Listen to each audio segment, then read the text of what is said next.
keep deepening. The planet keeps heating. Wars rage with no clue how they will end. And nuclear posturing and new weapons cast a dark shadow. We are edging towards the unimaginable, a power keg that risks engulfing the world. Meanwhile, 2024 is the year that half of humanity goes to the polls, and half of humanity will be affected. I stand before you in this whirlwind, convinced of two overriding truths. First, the state of our world is unsustainable. We can't go on like this. And second, the challenges we face are solvable. But that requires us to make sure the mechanisms of international problem solving actually solve problems. The Summit of the Future was a first step, but we have a long way to go. And getting there requires confronting three major drivers of unsustainability. A world of impunity, where violations and abuses threaten the very foundation of international law and UN Charter. A world of inequality, where injustices and grievances threaten to undermine countries or even push them over the edge. And a world of uncertainty, where unmanaged global risks threaten our future in unknowable ways. These worlds of impunity, inequality, and uncertainty are connected and colliding. Excellencies, the level of impunity in the world is politically indefensible and morally intolerable.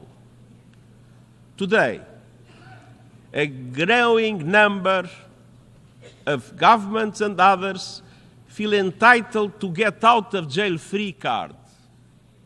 They can trample international law. They can violate the United Nations Charter. They can turn a blind eye to international human rights conventions or the decisions of international courts. They can thumb their nose at international humanitarian law. They can invade another country, lay waste to whole societies, or utterly disregard the welfare of their own people. And nothing will happen.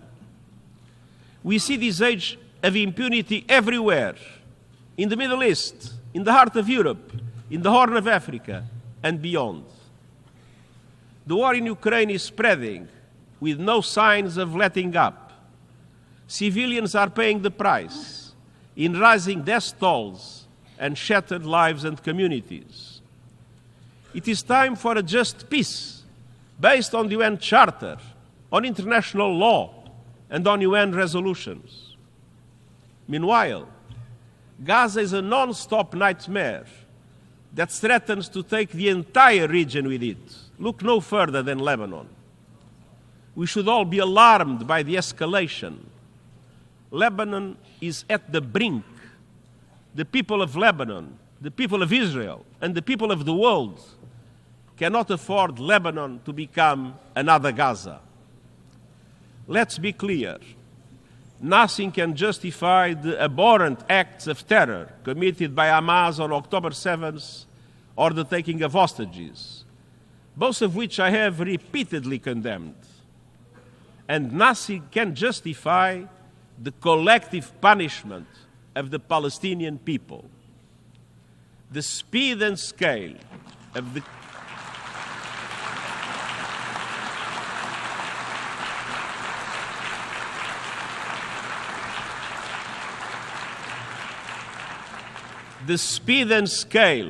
the killing and destruction in Gaza are unlike anything in my years as Secretary General. More than 200 of our own staff have been killed, many with their families. And yet, the women and men of the United Nations continue to deliver humanitarian aid. And I know you join me in paying a special tribute to UNRWA, and to all humanitarians in Gaza.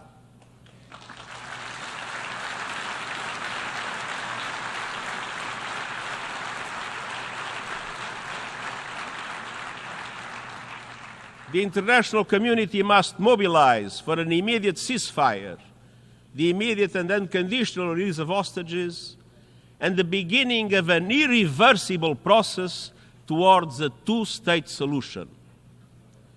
For those who go on undermining that goal with more settlements, more land grabs, more incitement, I ask, what is the alternative? How could the world accept a one state in which a large number of Palestinians would be included without any freedom, any rights, or dignity? In Sudan, a brutal power struggle has unleashed horrific violence, including widespread rape and sexual assaults. A humanitarian catastrophe is unfolding as famine spreads. Yet outside powers continue to interfere with no unified approach to finding peace. In the Sahel, the dramatic and rapid expansion of the terrorist threat requires a joint approach rooted in solidarity, but regional and international cooperation have broken down. From Myanmar to the Democratic Republic of the Congo, to Haiti, to Yemen and beyond, we continue to see appalling levels of violence and human suffering in the face of a chronic failure to find solutions. Meanwhile, our peacekeeping missions are too often operating in areas where simply there is no peace to keep. Instability in many places around the world is a byproduct of instability in power relations and geopolitical divides. For all its perils, the Cold War had rules. There were hotlines, red lines, and guardrails. It can feel as though we don't have that today, and nor do we have a unipolar world. We are moving to a multipolar world, but we are not yet there yet. We are in a purgatory of polarity. And in this purgatory, more and more countries are filling the spaces of geopolitical divides, doing whatever they want with no accountability. That is why it is more important than ever to reaffirm the Charter, to respect international law, to support and implement decisions of international courts, and to reinforce human rights in the world, anywhere and everywhere.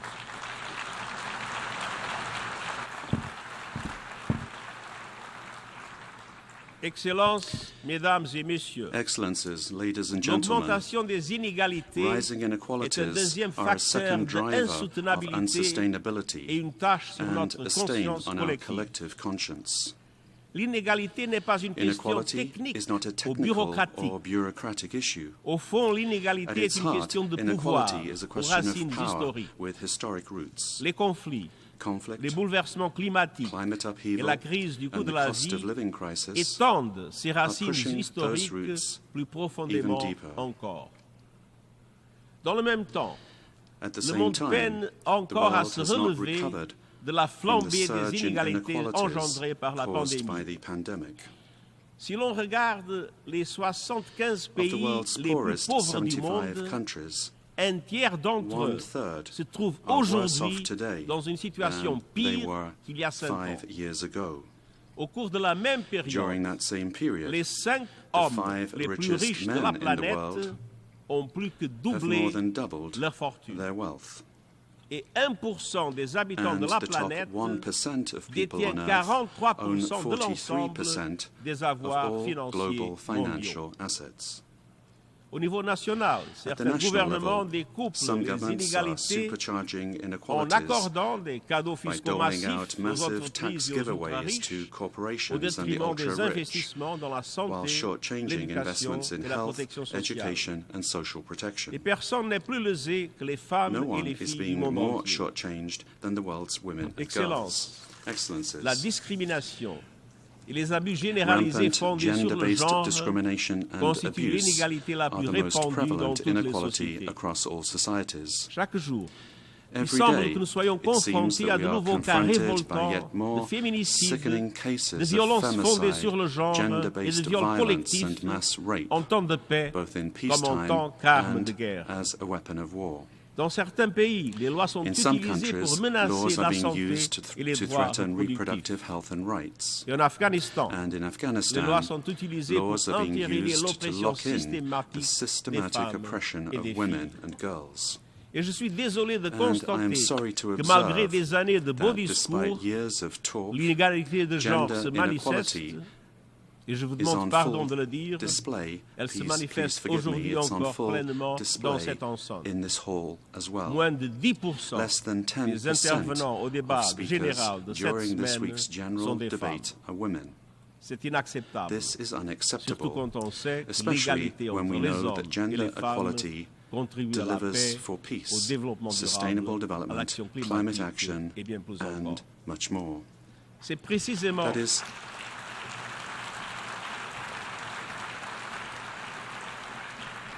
C'est précisément pour cela precisely que why nous avons pris des we mesures took spécifiques targeted pour atteindre measures la to parité achieve gender homme-femme parity parmi les hauts responsables among de the l'Organisation United des Nations Nations Unies. senior leadership. Objectif qui est déjà complété. This is a goal that we have already C'est faisable. achieved. It's doable. J'exhorte les institutions I call politiques et on économiques du monde male-dominated dominées par les political hommes and à le economic faire aussi. establishments around the world to do it as well. Excellences, Excellences, les inégalités mondiales se global reflètent et se inequalities renforcent are reflected jusque dans and nos propres reinforced organisations even in our internationales. own global Le institutions. Conseil de sécurité The des United Nations Unies Nations Security a été Council conçu par les was vainqueurs de la designed by Seconde the Guerre victors mondiale. of the Second World War. À l'époque, la majeure At the partie du time, continent most of africain the était African encore sous continent was still domination under coloniale. colonial domination.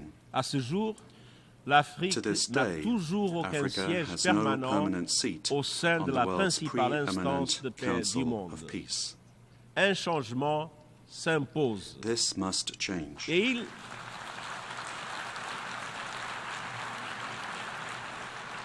Et il en va de même pour l'architecture financière So must the mondiale global financial mise en place architecture il y a set 80 up ans. 80 years ago. Je félicite les dirigeants de la I Banque commend the mondiale et du leaders Fonds of the monétaire World Bank and the international International pour les Monetary mesures Fund importantes for qu'ils ont taking entreprises. the important steps that they Mais comme le have. souligne le pacte But, pour as the l'avenir, Pact for the Future la lutte contre emphasizes, les inégalités tackling exige une inequalities requires accélération de la accelerating réforme reform de of the l'architecture international financière financial internationale. architecture.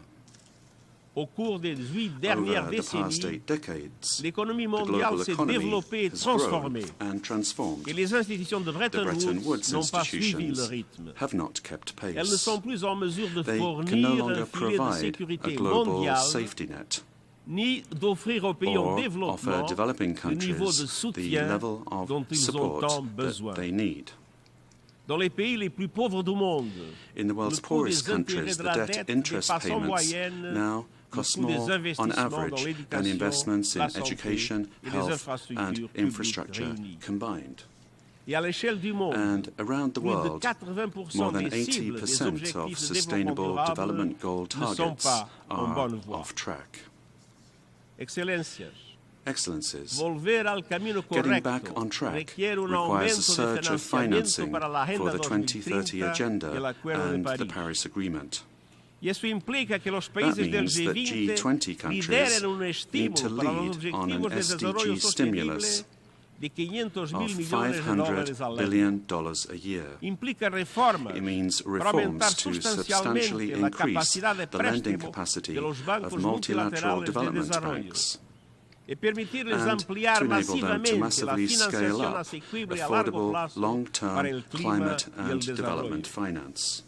Implica ampliar It la means financiación de expanding contingencia contingency financing mediante el reciclaje de los through derechos recycling of especiales de special giro drawing rights. e implica promover And una it means reestructuración de la promoting deuda a largo long-term plazo. debt restructuring.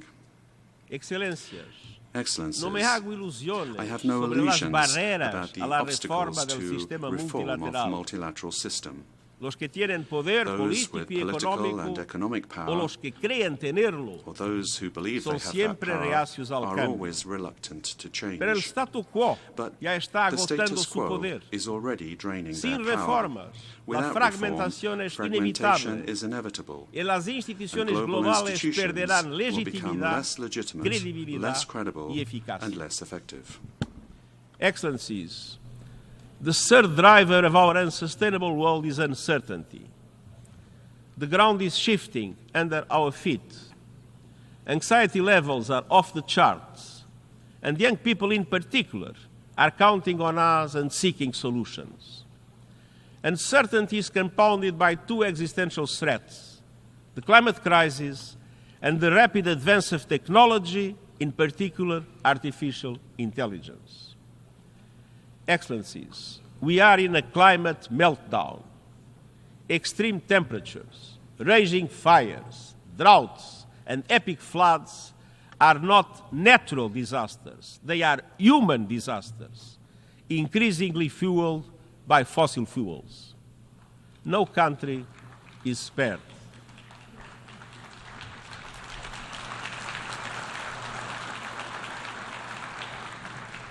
But the poorest and most vulnerable are hardest hit. Climate hazards are blowing a hole through the budgets of many African countries, costing up to 5% of GDP every year. And this is just the start. We are on course to careen past the global limit of a 1.5 degree temperature rise. But as the problem gets worse, solutions are getting better. Renewable prices are plummeting, rollout is accelerating, and lives are being transformed by affordable, accessible, clean energy. Renewables don't just generate power, they generate jobs, wealth, energy security, and a path out of poverty for millions. But developing countries cannot be plundered in that journey. Our panel on critical minerals has recommended fair and sustainable ways to meet global demand for these resources, which are essential to the renewables revolution. Excellencies, a future without fossil fuel is certain. A fair and fast transition is not. That is in your hands.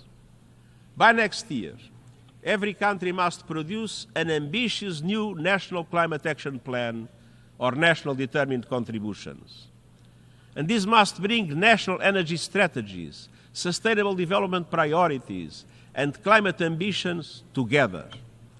They must align with 1.5 degree limit, cover the whole economy, and contribute to every one of the COP28 energy transition targets.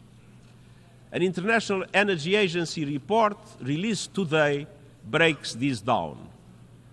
By 2035, on average, advanced economies must slash energy emissions 80%, and the emerging markets 65%. The G20 is responsible for 80% of total emissions. They must lead the charge, keeping with the principle of common but differentiated responsibilities and respective capabilities in the light of different national circumstances.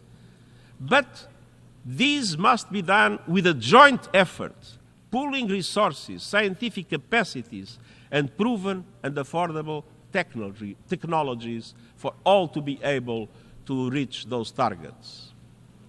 I'm honored to be working closely with President Lula of Brazil, who is both G20 chair and COP30 host, to secure maximum ambition, acceleration, and cooperation. We just met for that purpose. Finance is essential. COP29 is around the corner. It must deliver a significant new finance goal.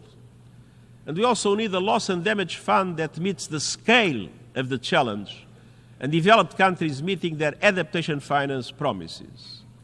And we must finally flip the script on a crazy situation. We continue to reward polluters to wreck our planet. The fossil fuel industry continues to pocket massive profits and subsidies, while everyday people bear the costs of climate catastrophe, from rising insurance premiums to lost livelihoods.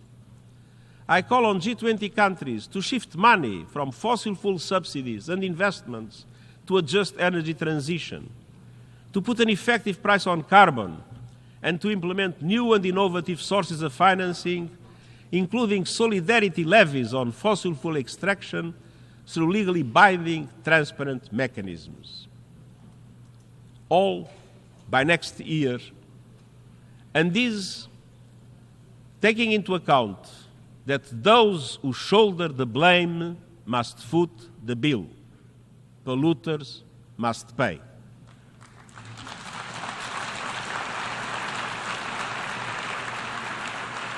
Excellencies, the rapid rise of new technologies poses another unpredictable existential risk.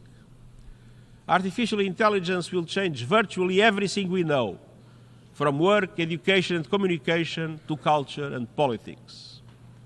We know AI is rapidly advancing, but where is it taking us? To more freedom or more conflict? To a more sustainable world or greater inequality? To being better informed or easier to manipulate? A handful of companies and even individuals have already amassed enormous power over the development of AI with little accountability or oversight for the moment. Without a global approach to its management, artificial intelligence could lead to artificial divisions across the board. A great fracture with two internets, two markets, two economies, with every country forced to pick a side and enormous consequences for all. The United Nations is the universal platform for dialogue and consensus. It is uniquely placed to promote cooperation on AI based on the values of the Charter and international law. The global debate happens here, or it does not happen. And I welcome important first steps. 2 resolutions in the General Assembly, the Global Digital Compact, and the recommendations of the high-level body on AI can lay the foundations for inclusive governance of AI. Let's move forward together to make AI a force for good. Excellencies, nothing lasts forever, but a feature of human life is that it appears otherwise. The current order always feels fixed until it is not. Across human history, we see empires rising and falling, old certainties crumbling, tectonic shifts in global affairs. Today, our course is unsustainable. It is in all our interests to manage the epic transformations underway, to choose the future we want, and to guide our world towards it. Many have said that the divisions and differences today are just too great, that it is impossible for us to come together for the common good. You proved that is not true. The Summit of the Future showed that with a spirit of dialogue and compromise, we can join forces to steer our world to a more sustainable path. It is not the end. It is the start of a journey, a compass in the whirlwind. Let's keep going. Let's move our world towards less impunity and more accountability, less inequality and more justice, less uncertainty and more opportunity. The people of the world are looking to us, and succeeding generations will look back on us. Let them find us on the side of the United Nations Charter, on the side of our shared values and principles, and on the right side of history. And I thank you.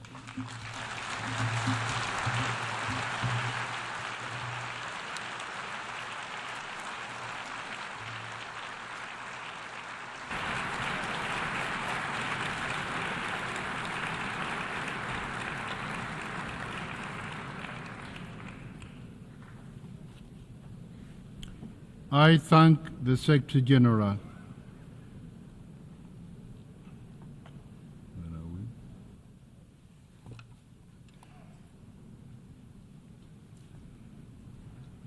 The Assembly will now turn to Agenda Item 8, entitled General Debate.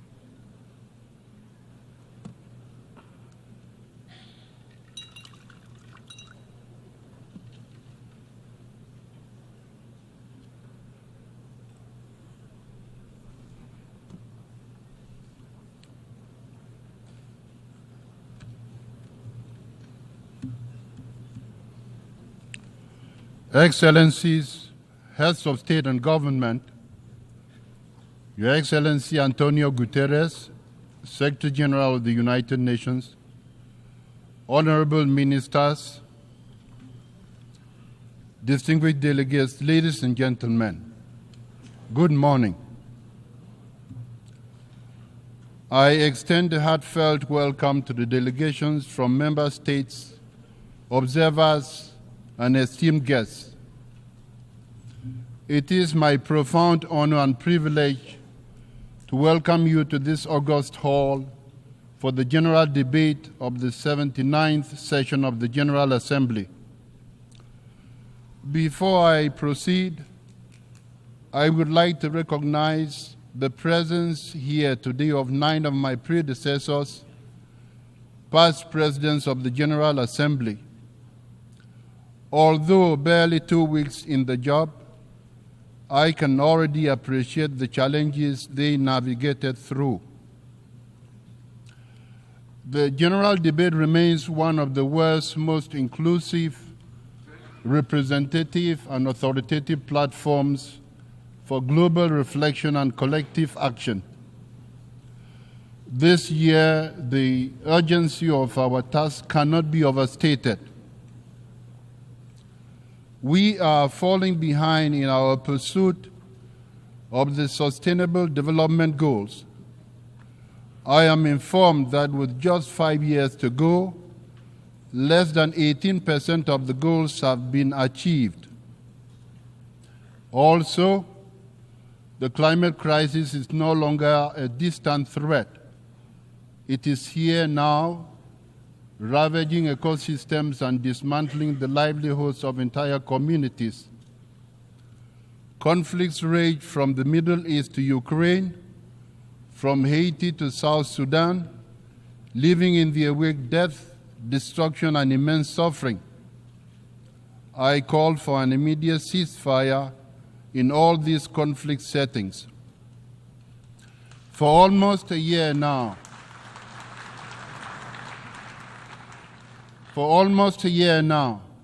the people of Gaza and Israel have been caught in a spiraling cycle of conflict and retribution.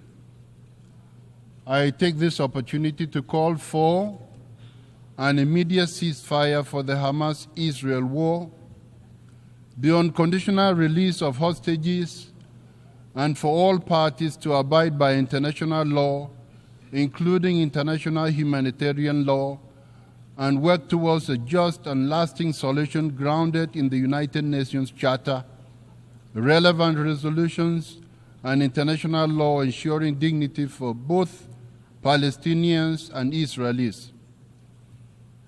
Indeed, only a two-state solution can end the cycle of violence and instability, ensuring peace, security, and dignity for both Palestinians and Israelis.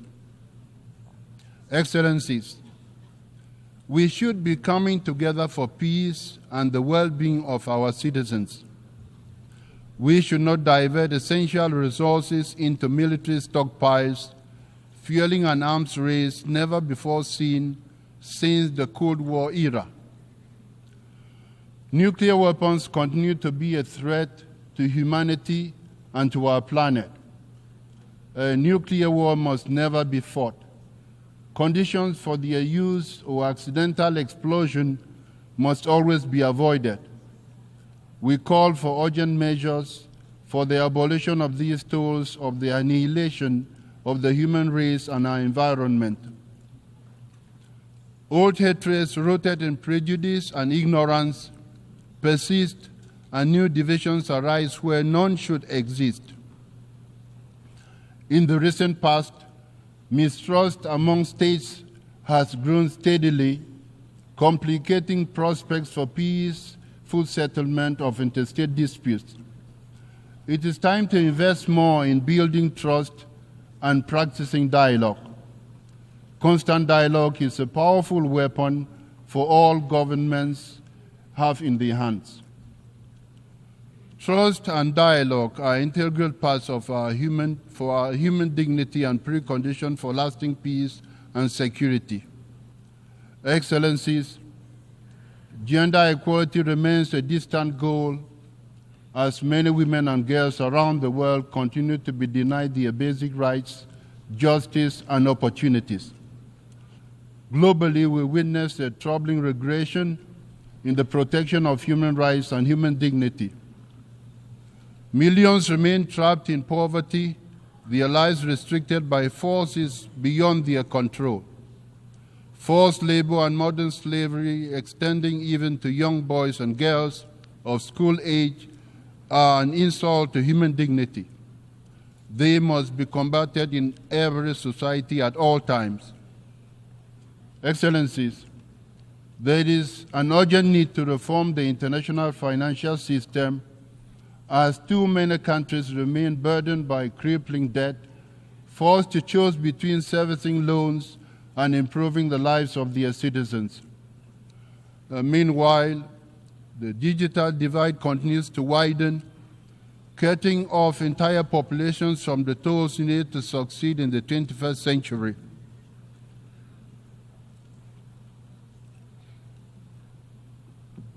Excellencies, we are not mere spectators of these crises, nor are we powerless to act. Within this hall are the leaders and representatives of the world's nations, the very people with the authority and responsibility to shape the course of our shared future. At our disposal is one of the most powerful tools for positive change: international cooperation grounded in the undeniable truth that even the most powerful nation cannot solve these complex borderless challenges alone. This truth was reaffirmed through our efforts at the Summit of the Future and the consensus adoption of the Pact of the Future. The Pact of the Future charts a path forward, reinvigorating our multilateral institutions with renewed energy, focus, and clarity to meet the demands of a rapidly changing world. Let us build on this momentum. Excellencies, a better world begins with unlocking the potential of we, the peoples of the world. Freedom and good governance ensure that no one, no individual, no community is left behind. In this endeavor, we must never overlook the challenges faced by the small island developing states, the landlocked developing states, the least developing countries, and the small states. It is incumbent on the United Nations to do more than just express solidarity. Specific programs responding to the unique situations in which these groups of states find themselves must be envisaged. This will be a priority of my presidency. Africa is one of the priorities of the United Nations. We must support Africa. The African Union's Agenda 2063 presents a bold and transformative vision for the continent. Africa currently has the youngest population in the world, and by 2063, 1 in 4 people will be African. The generation of resources for the well-being of these peoples has been much slower than the population growth. We must not let Africa's potential go unrealized. In fact, to truly unlock Africa's vast potential, we must actively cultivate global partnerships that align with the continent's aspirations and drive its success. In this endeavor, I look forward to working with member states of the United Nations this year on keeping Africa at the heart of our agenda. Excellencies, in this 79th session, I also want to prioritize multilingualism as a recognition of our world's cultural and linguistic richness. We understand that the multitude of languages, cultures, and perspectives should not be viewed as a source of division, but as a wellspring of strength. Excellencies, we anticipate a very successful high-level week. In addition to the recently concluded Summit of the Future, and this ongoing general debate, several critical high-level events are expected to take place. These include the high-level event on microbial resistance, the high-level meeting on addressing the existential threats posed by sea level rise, and the high-level plenary meeting to commemorate and promote the International Day for the Total Elimination of Nuclear Weapons. Throughout the 79th session, we will address the urgent issues of our time. While we may not agree on every issue, we all share the same fundamental goal: to build a better world for everyone, everywhere. Here today are representatives from 193 member states, each embodying our collective aspirations, each guided by a shared vision. The path ahead is difficult, fraught with obstacles that may at times seem insurmountable, but they are not impassable. We have the tools, the knowledge, and the collective will to overcome these challenges if we act together with courage and conviction. Thank you.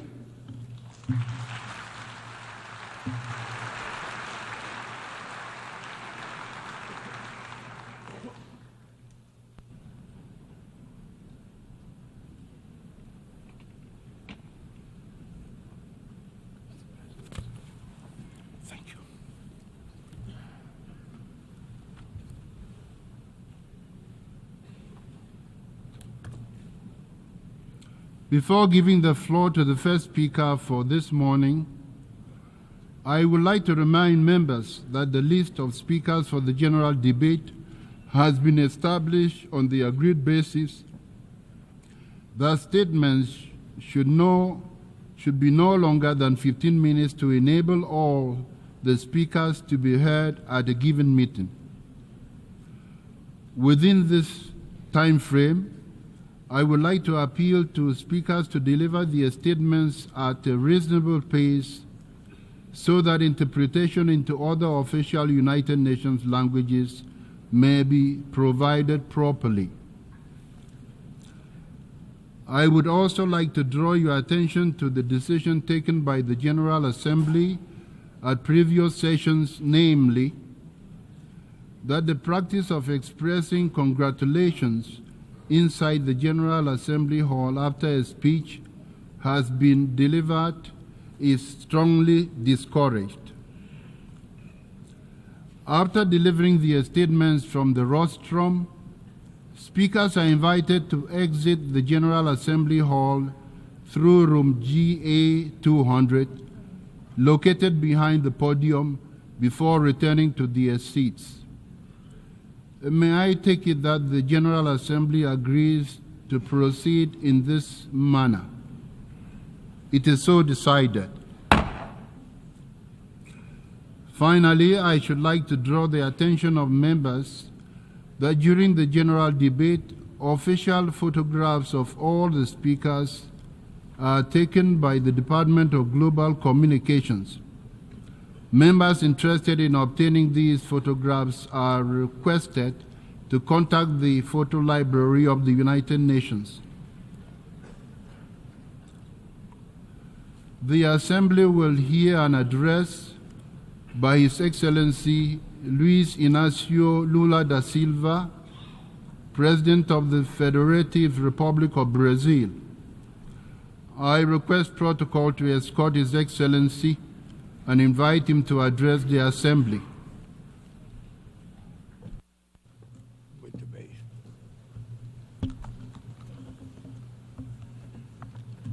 Meus cumprimentos. My greetings to the President of the Philemon, General Assembly, Mr. Yang. Também quero saudar o I would like to greet the Secretário Secretary-General, Geral Antônio Guterres, Antonio cada Guterres, dos and chefes de each Estado e of de the heads of governo state and e delegados government e delegadas and do delegates Brasil. present. Dirijo-me em particular I'd like to address a delegação specifically to the palestina Palestinian que integra pela delegation who primeira is vez taking part essa in this sessão de opening abertura session for the mesmo first cargo time na seleção de membro as an observador. observer member.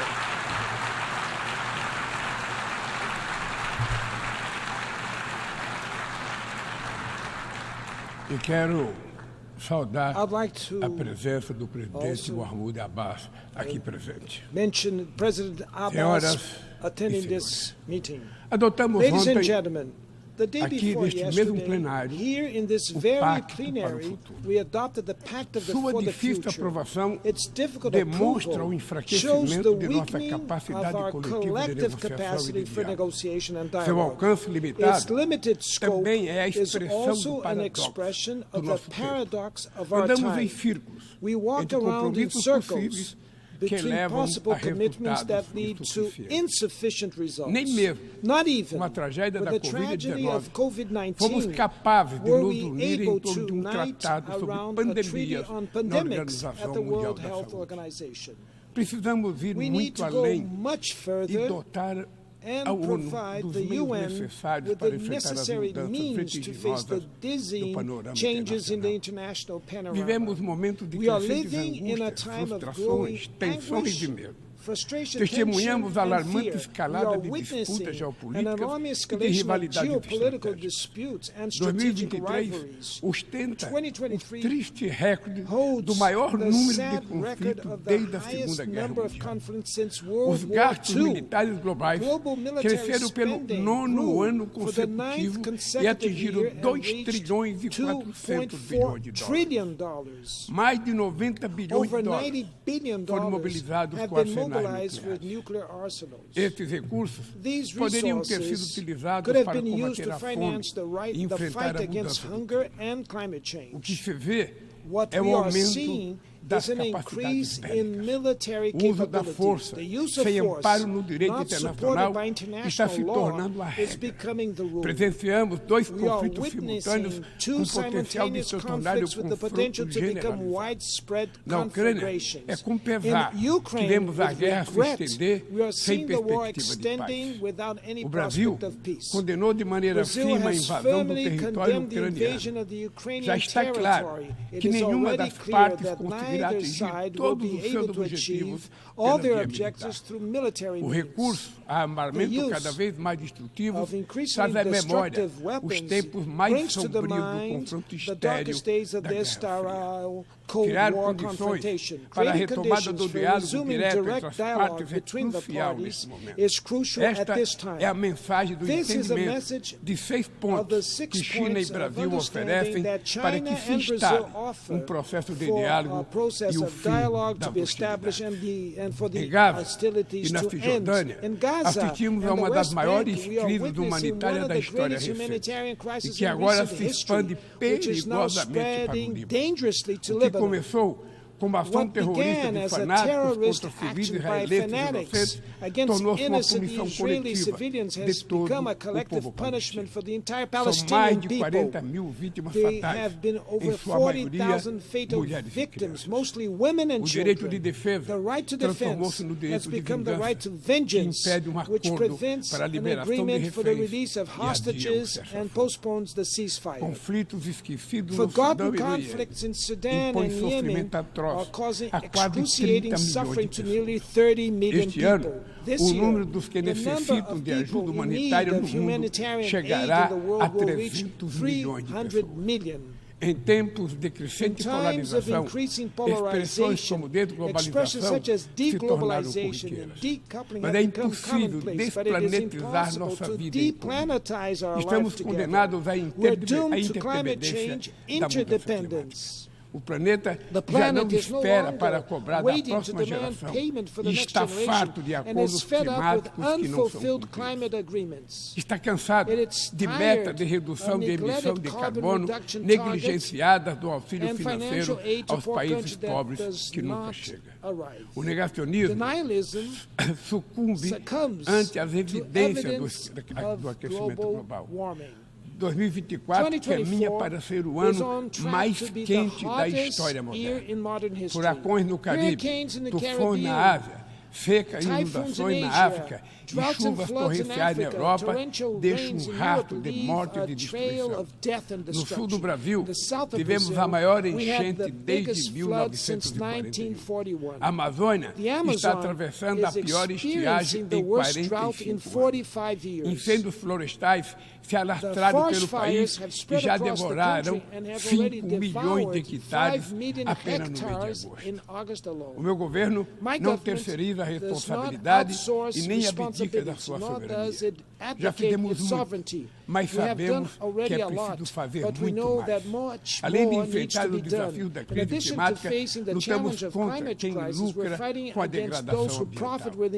Não transigiremos com litígios ambientais, com o garimpo ilegal e com o crime organizado. Reduzimos o desmatamento na Amazônia em 50% no último ano e vamos erradicá-lo até 2030. Não é mais admissível pensar em soluções para as florestas tropicais sem ouvir os povos indígenas, comunidades tradicionais e todos aqueles que vivem nelas. Nossa visão de desenvolvimento sustentável está alicerçada no potencial da bioeconomia. O Brasil sediará a COP30 em 2025, de que o multilateralismo é o único caminho para superar a urgência climática. Nossa contribuição nacionalmente determinada, o NDC, será apresentada ainda este ano, em linha com o objetivo de limitar o aumento da temperatura do planeta a 1,5 graus. O Brasil desponta como celeiro de oportunidade neste mundo revolucionado pela transição energética. Somos hoje um dos países com a matriz energética mais limpa do mundo. 90% da nossa eletricidade provém de fontes renováveis, como a biomassa, a hidrelétrica, a solar e a eólica. Fizemos opção pelos biocombustíveis há 50 anos, muito antes que a discussão sobre energias alternativas ganhasse tração. Estamos na vanguarda em outros nichos importantes, como o da produção do hidrogênio verde. É hora de enfrentar o debate sobre o ritmo lento da descarbonização do planeta e trabalhar por uma economia menos dependente de combustíveis fósseis. Senhor Presidente, na América Latina vive-se desde 2014, uma segunda década perdida. O crescimento médio da região nesse período foi de apenas 0,9%, metade do verificado na década perdida de 1990. Essa combinação de baixo crescimento e altos níveis de desigualdade resulta em efeitos nefastos sobre a paisagem política. Tragada por disputas muitas vezes alheias à região, nossa vocação de cooperação e entendimento se fragiliza. É injustificável manter Cuba em uma lista unilateral de estados que supostamente promovem terrorismo e impor medidas coercitivas unilaterais que penalizam indevidamente as populações mais vulneráveis. No Haiti, é inadiável conjugar ações para restaurar a ordem pública e promover o desenvolvimento. No Brasil, a defesa da democracia implica ação permanente anti-investidas extremistas, messiânicas e totalitárias que espalham o ódio, a intolerância e o ressentimento. Brasileiras e brasileiros continuarão a derrotar os que tentam solapar as instituições e colocá-las a serviço de interesses. A democracia precisa responder às legítimas aspirações dos que não aceitam mais a fome, a desigualdade, o desemprego e a violência. No mundo globalizado, não faz sentido recorrer a falsos patriotas e isolacionistas. Tampouco há esperança no recurso a experiências ultraliberais que apenas agravam as dificuldades de um continente depauperado. O futuro de nossa região passa, sobretudo, por construir um Estado sustentável, eficiente, inclusivo e que enfrente todas as formas de discriminação, que não se intimida ante indivíduos, corporação ou plataformas digitais que se julgam acima da lei. A liberdade é a primeira vítima de um mundo sem regras.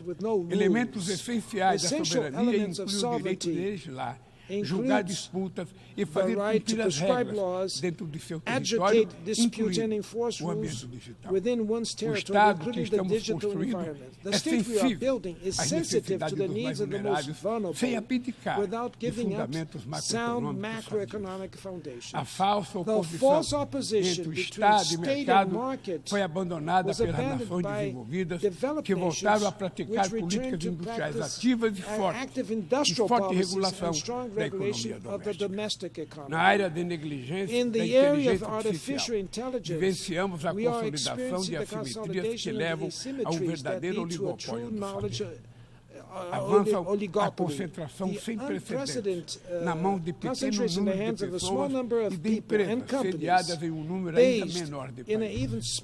Interessa-nos uma inteligência artificial emancipadora, que também tenha a cara do sul global e que fortaleça a diversidade cultural, que respeite os direitos humanos, proteja dados pessoais e promova a integridade da informação. E, sobretudo, que seja ferramenta para a paz, não para a guerra. Necessitamos de uma governança intergovernamental da inteligência artificial, em que todos os Estados tenham acesso. Senhor Presidente, as condições para acesso a recursos financeiros seguem proibitivas para a maioria dos países de renda baixa e média. O fardo da dívida limita o espaço fiscal para investir em saúde e educação, reduzir as desigualdades e enfrentar a mudança. Países da África tomam empréstimo a taxas até 8 vezes maiores que a Alemanha e 4 vezes maiores que os Estados Unidos. É um plano Marshall às avessas, em que os mais pobres financiam os mais ricos. Sem maior participação dos países em desenvolvimento na direção do FMI e do Banco Mundial, não haverá mudança efetiva. Enquanto os objetivos do desenvolvimento sustentável ficam para trás, as 150 maiores empresas do mundo obtiveram juntas um lucro de $1 trilhão e 800 bilhões de dólares nos últimos 2 anos. A fortuna dos 5 principais bilionários mais que dobrou desde o início dessa década, ao passo que 60% da humanidade ficou mais pobre. Os super-ricos pagam proporcionalmente muito menos impostos do que a classe trabalhadora. Para corrigir essa anomalia, o Brasil tem insistido na cooperação internacional para desenvolver padrões mínimos de tributação global. Os dados divulgados há 2 meses pela FAO o estado da insegurança alimentar no mundo são estarrecedores. O número de pessoas passando fome ao redor do planeta aumentou em mais de 152 milhões desde 2019. Isso significa que 9% da população mundial, 733 milhões de pessoas, estão subnutridas. O problema é especialmente grave na África, mas ele também persiste em partes da América Latina. Mulheres e meninas são as maiores, são as vítimas maiores de pessoas em situação de fome no mundo. Pandemias, conflitos armados, eventos climáticos e subsídios agrícolas dos países ricos ampliam o alcance desse tragédia. Mas a fome não é resultado apenas de fatores externos. Ela decorre sobretudo de escolhas políticas. Hoje, o mundo produz alimentos mais do que suficiente para erradicar. O que falta é criar condições de acesso ao alimento. Esse é o compromisso mais urgente do meu governo. Acabar com a fome no Brasil, como fizemos em 2014. Só em 2023, retiramos 24 milhões e 400 mil pessoas da condição de insegurança alimentar severa. A Aliança Global contra a Fome e a Pobreza, que lançaremos no Rio de Janeiro em novembro, nasce dessa vontade política e desse espírito de solidariedade. Ela será um dos principais resultados da presidência brasileira do G20 e está aberta a todos os países do mundo. Todos os que queiram se somar a este esforço coletivo serão muito bem-vindos. Senhor Presidente, senhoras e senhores, prestes a completar 80 anos, a Carta das Nações Unidas nunca passou por uma reforma urgente. Apenas Only 4 emendas foram 4 aprovadas, amendments todas were elas passed, entre all of them 1965 between e 1965 and 1973. A versão atual The da Carta Charter's não current trata de version alguns dos fails desafios to address mais some of dementes da humanity's most humanidade. pressing Na challenges. fundação da ONU, When the UN was éramos founded, we 51 were países. 51 countries. Hoje, We are somos now 193. 193 Várias countries. nações, Several principalmente no countries, mainly continente on the africano, African continent, estavam sob domínio were under colonial e colonial não tiveram rule voz sobre when the seus UN was objetivos founded and e had no funcionamento. say over its E goals não and functioning. existe equilíbrio There de is gênero no no exercício gender balance das in the mais highest altas positions. funções. O cargo The de position of secretário-geral Secretary-General jamais has never foi been ocupado held por by uma a mulher. woman.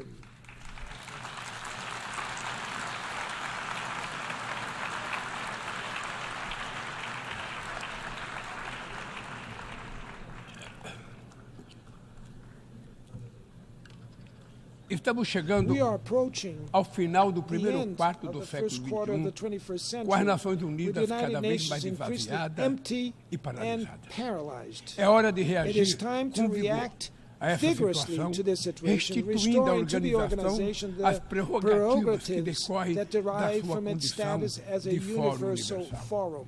Não bastam ajustes One-off pontuais. adjustments are not enough. Precisamos We need contemplar to uma think ampla about revisão da Carta. review and revising Sua the reforma Charter deve comprehensively. The compreender reform should os include the seguintes following goals. A transformação do Conselho Transforming the Econômico Economic e and Social Social Council no principal into the fórum main para o forum tratamento for do dealing with desenvolvimento sustainable sustentável development e do combate à and the mudança fight against climática climate com change capacidade with a real real capacity de to inspirar as inspire instituições financial financeiras. institutions. A revitalização do papel Revitalizing da the role Assembleia of the General Geral, Assembly, inclusive em temas de including paz in e matters segurança of international peace and internacionais. O security, fortalecimento strengthening da of Comissão de the Consolidação da Peace Paz. Building Commission, A reforma do Conselho de reform of the Segurança Security Council, com foco em sua focusing on composição, its composition, método de working trabalho, methods, and direito de veto veto, powers de modo a in order to torná-la make it mais more eficaz e effective and representativa das representative realidades of contemporâneas. contemporary A realities. exclusão da Excluding América Latin Latina e da África de America assentos and Africa from permanentes the no permanent Conselho de seats of the Segurança é Security eco Council is inaceitável an de práticas unacceptable de echo of dominação domination do passado practices from the colonial. colonial Vamos past. promover essa discussão I have-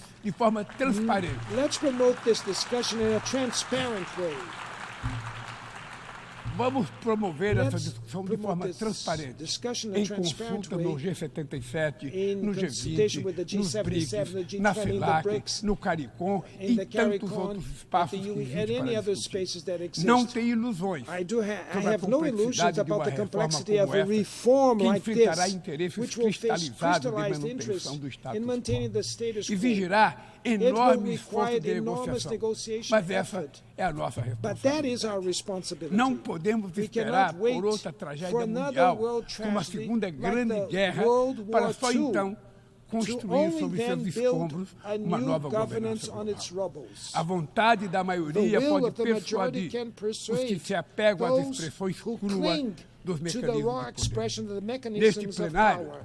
ecoam as aspirações The de toda a humanities humanidade. aspirations equal in Aqui, this plenary. travamos os Here, grandes debates do mundo. engage in the world's Neste big fórum, debates. In this buscamos forum, as we respostas look for para os answers problemas to que the afligem o problems planeta. inflicted on the Recai world. sobre a Assembleia Geral, It is up expressão to the maior General do Assembly, the multilateralismo. biggest expression of A missão de multilateralism, the mission pavimentar to pave o the way caminho for para the o futuro. future. Muito obrigado Thank you e boa very sorte. much.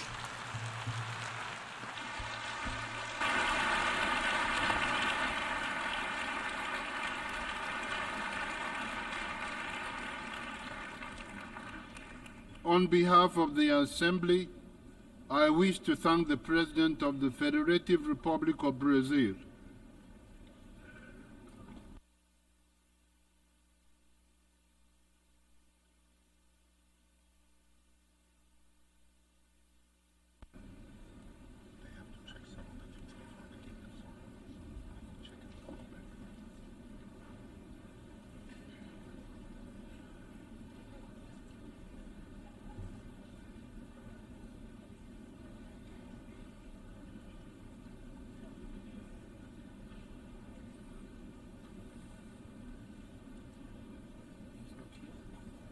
so they're checking a few things before he's here. But I think they're checking a few things. I don't know.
Assembly will hear an address by His Excellency Joseph R. Biden, Jr., President of the United States of America.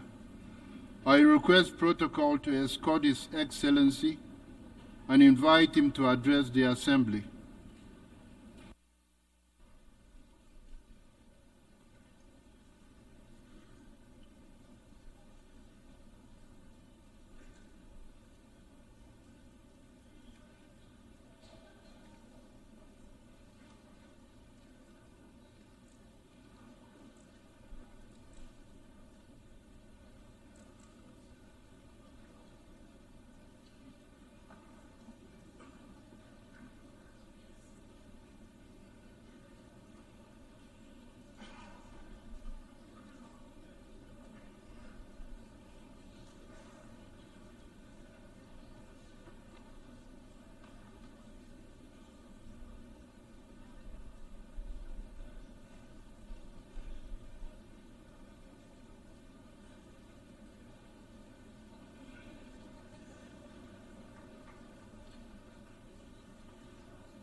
My fellow leaders, today is the fourth time I've had the great honor of speaking to this assembly as President of the United States.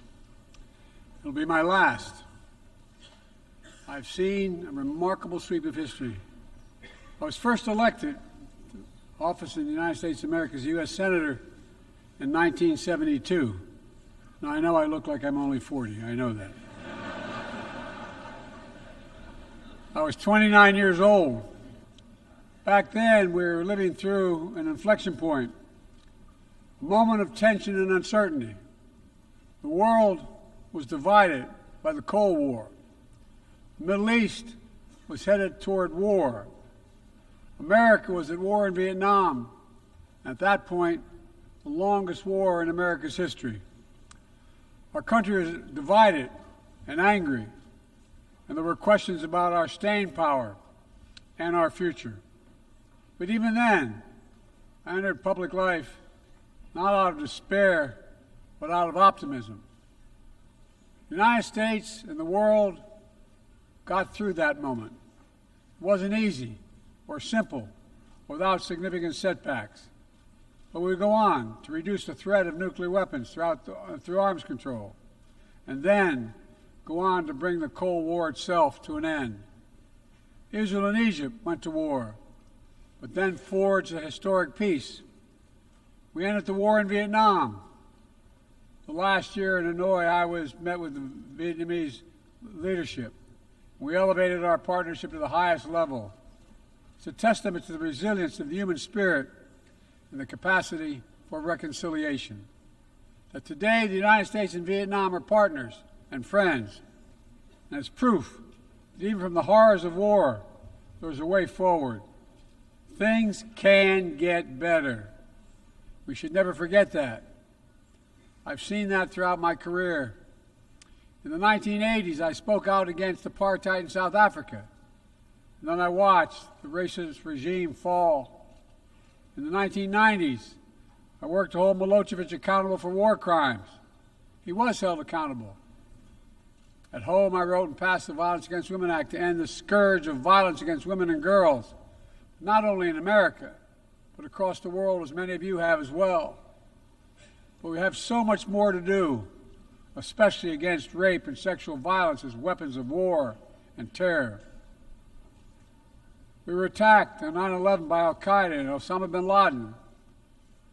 We brought him justice. Then I came to the presidency at another moment of crisis and uncertainty. I believed America had to look forward. New challenges, new threats, new opportunities were in front of us. We need to put ourselves in a position to see the threats, to deal with the challenges, and to seize the opportunities as well. We need to end the era of war that began on 9/11. As Vice President to President Obama, he asked me to work to wind down the military operations in Iraq And we did, painful as it was. When I came to office as president, Afghanistan had replaced Vietnam as America's longest war. I was determined to end it, and I did. It was a hard decision, but the right decision. 4 American presidents had faced that decision, but I was determined not to leave it to the 5th. It was a decision accompanied by tragedy. 13 brave Americans lost their lives, along with hundreds of Afghans in a suicide bomb. I think those lost lives, I think of them every day. I think of all the 2,461 U.S. military deaths over a long 20 years of that war. 20,744 American servicemen wounded in action. I think of their service, their sacrifice, and their heroism. I know other countries lost their own men and women fighting alongside us. We honor their sacrifices as well. To face the future, I was also determined to rebuild my country's alliances and partnerships to a level not previously seen. We did just that, from traditional treaty alliances to new partnerships like the Quad with the United States, Japan, Australia, and India. I know many look at the world today and see difficulties and react with despair, but I do not. I won't. As leaders, we don't have the luxury. I recognize the challenges from Ukraine to Gaza to Sudan and beyond. War, hunger, terrorism, brutality, record displacement of people, a climate crisis, democracy at risk, strains within our societies, the promise of artificial intelligence and its significant risk. The list goes on. But maybe because all I've seen and all we have done together over the decades, I have hope. I know there is a way forward. In 1919, the Irish poet William Butler Yeats described a world, and I quote, "where things fall apart, the center cannot hold, mere anarchy is loosed upon the world," end of quote. Some may say those words describe the world not just in 1919, but in 2024. But I see a critical distinction. In our time, the center has held. Leaders and people from every region and across the political spectrum have stood together, turned the page. We turned the page in the worst pandemic in a century. We made sure COVID no longer controls our lives. We defended the UN Charter and ensured the survival of Ukraine as a free nation. My country made the largest investment in climate, clean energy, ever anywhere in history. There will always be forces that pull our countries apart and the world apart. Aggression, extremism, chaos, and cynicism. A desire to retreat from the world and go it alone. Our task, our test, is to make sure that the forces holding us together are stronger than those who are pulling us apart. That the principles of partnership that we came here each year to uphold can withstand the challenges. That the center holds once again. My fellow leaders, I truly believe we're at another inflection point in world history. For the choices we make today will determine our future for decades to come. Will we stand behind the principles that unite us? Will we stand firm against aggression? Will we end the conflicts that are raging today? Will we take on global challenges like climate change, hunger, and disease? Will we plan now for the opportunities and risk of a revolutionary new technologies? I want to talk today about each of these decisions and the actions, in my view, we must take. To start, each of us in this body has made a commitment to the principles of the UN Charter to stand up against aggression. When Russia invaded Ukraine, we could have stood by and merely protested. But Vice President Harris and I understood that that was an assault on everything this institution was supposed to stand for. And so, in my direction, America stepped into the breach, providing massive security and economic and humanitarian assistance. Our NATO allies and partners in 50-plus nations stood up as well. But most importantly, the Ukrainian people stood up. I asked the people of this chamber to stand up for them. The good news is Putin's war has failed and at his core aim. He set out to destroy Ukraine, but Ukraine is still free. He set out to weaken NATO, but NATO is bigger, stronger, and more united than ever before, with 2 new members, Finland and Sweden. But we cannot let up. The world now has another choice to make.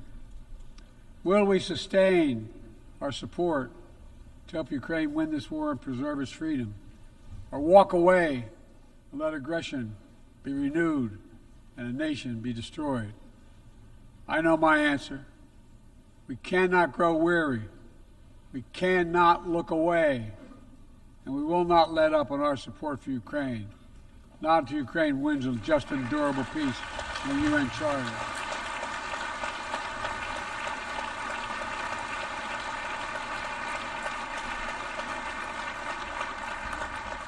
We also need to uphold our principles as we seek to responsibly manage the competition with China so it does not veer into conflict. We stand ready to cooperate on urgent challenges for the good of our people and the people everywhere. We recently resumed cooperation with China to stop the flow of deadly synthetic narcotics. I appreciate the collaboration. It matters for the people of my country and many others around the world. On matters of conviction, the United States is unabashed, pushing back against unfair economic competition, against military coercion of other nations in the South China Sea, in maintaining peace and stability across the Taiwan Straits, in protecting our most advanced technologies so they cannot be used against us or any of our partners. At the same time, we're going to continue to strengthen our network of alliances and partnerships across the Indo-Pacific. These partnerships are not against any nation. They're building blocks for a free, open, secure, and peaceful Indo-Pacific. We're also working to bring greater measure of peace and stability to the Middle East. The world must not flinch from the horrors of October 7th. Any country would have the right and responsibility to ensure that such an attack can never happen again. Thousands of armed Hamas terrorists invaded a sovereign state, slaughtering and massacring more than 1,200 people, including 46 Americans, in their homes and at a music festival. Despicable acts of sexual violence, 250 innocents taken hostage. I've met with the families of those hostages. I've grieved with them. They're going through hell. Innocent civilians in Gaza are also going through hell. Thousands and thousands kills, including aid workers. Too many families dislocated, crowding into tents, facing a dire humanitarian situation. They did not ask for this war that Hamas started. I put forward with Qatar and Egypt a ceasefire and hostage deal. It's been endorsed by the UN Security Council. Now is the time for the parties to finalize its terms, bring the hostages home, and secure security for Israel and Gaza free of Hamas' grip, ease the suffering in Gaza, and end this war. On October 7th,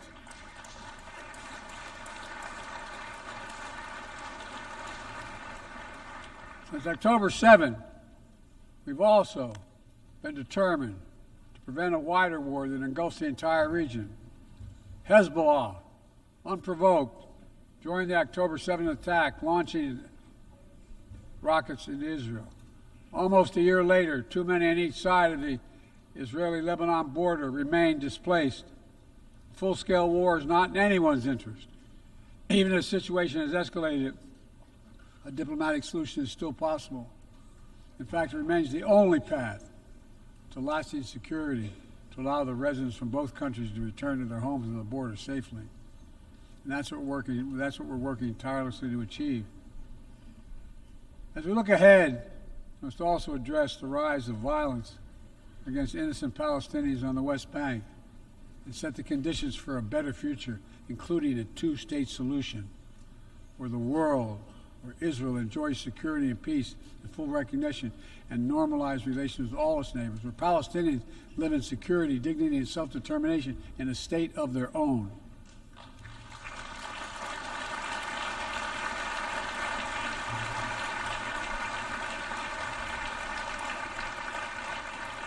Progress toward peace will put us in a stronger position to deal with the ongoing threat posed by Iran. Together we must deny oxygen to its terrorist proxies, which have called for more October 7th and ensure that Iran will never, ever obtain a nuclear weapon. Gaza is not the only conflict that deserves our outrage. In Sudan, a bloody civil war unleashed one of the world's worst humanitarian crises. 8 million on the brink of famine. Hundreds of thousands already there. Atrocities in Darfur and elsewhere. The United States has led the world in providing humanitarian aid to Sudan. And with our partners, we've led diplomatic talks to try to silence the guns and avert a wider famine. The world needs to stop arming the generals, to speak with one voice and tell them, stop tearing your country apart, stop blocking aid to the Sudanese people, end this war now.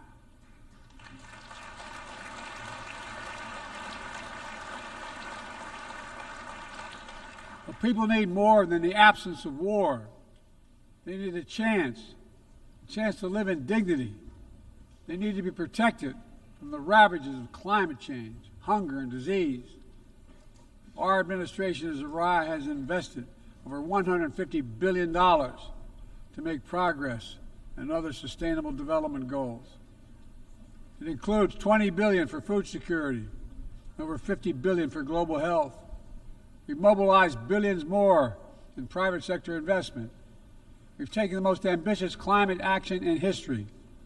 We've moved to rejoin the Paris Agreement on day one. And today, my country is finally on track to cut emissions in half by 2030. On track to honor my pledge to quadruple climate financing to developing nations with $11 billion thus far this year. We've rejoined the World Health Organization, donating nearly 700 million doses of COVID vaccine to 117 countries. We must now move quickly to face Mpox outbreak in Africa. We're prepared to commit $500 million to help African countries prevent and respond to Mpox and to donate 1 million doses of Mpox vaccine now.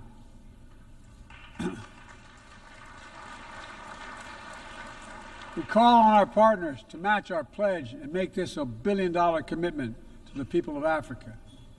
Beyond the core necessities of food and health, the United States, the G7, and our partners have embarked on an ambitious initiative to mobilize and deliver significant finance to the developing world. We're working to help countries build out their infrastructure, to clean energy transition, to their digital transformation, to lay new economic foundations for a prosperous future. It's called the Partnership for Global Infrastructure and Investment. We've already started to see the fruits of this emerge in Southern Africa and Southeast Asia and in the Americas. We have to keep it going. I want to get things done together. In order to do that, we must build a stronger, more effective, and more inclusive United Nations. The UN needs to adapt and bring new voices and new perspectives. That's why we support reforming and expanding the membership of the UN Security Council.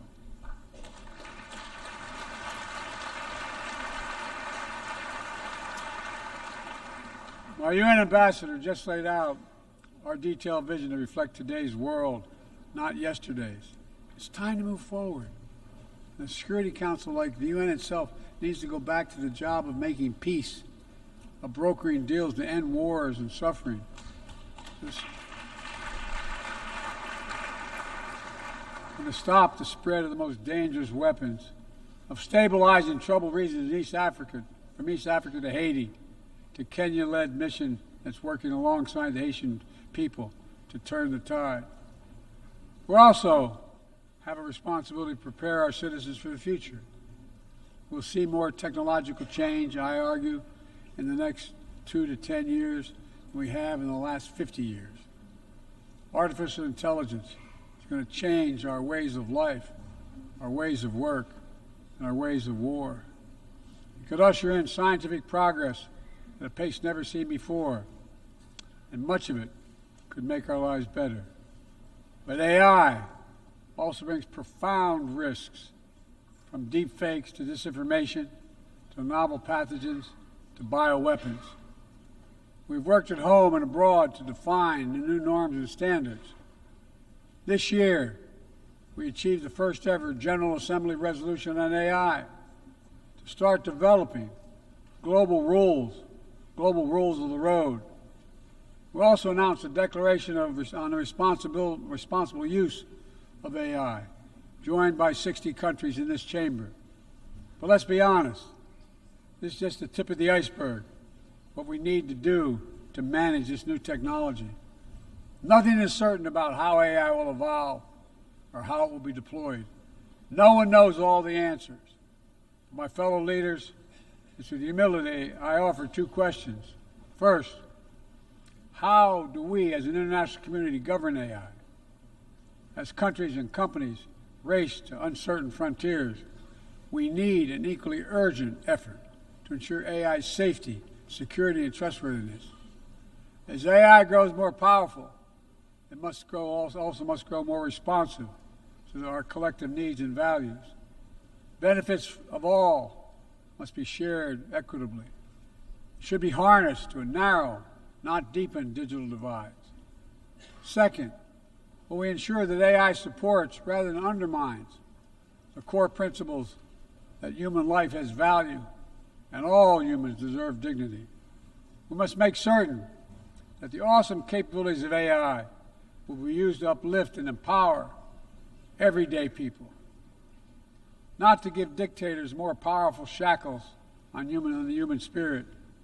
In the years ahead, there may well be no greater test of our leadership than how we deal with AI.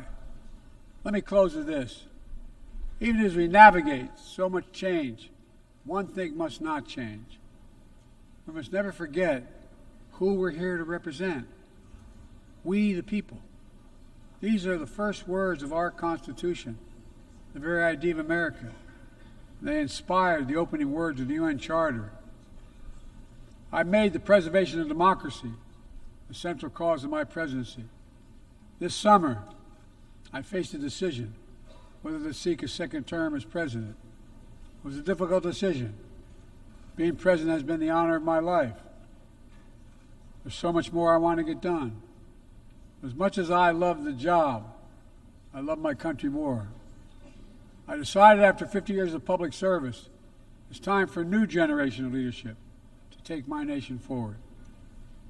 My fellow leaders, let us never forget, some things are more important than staying in power. It's your people.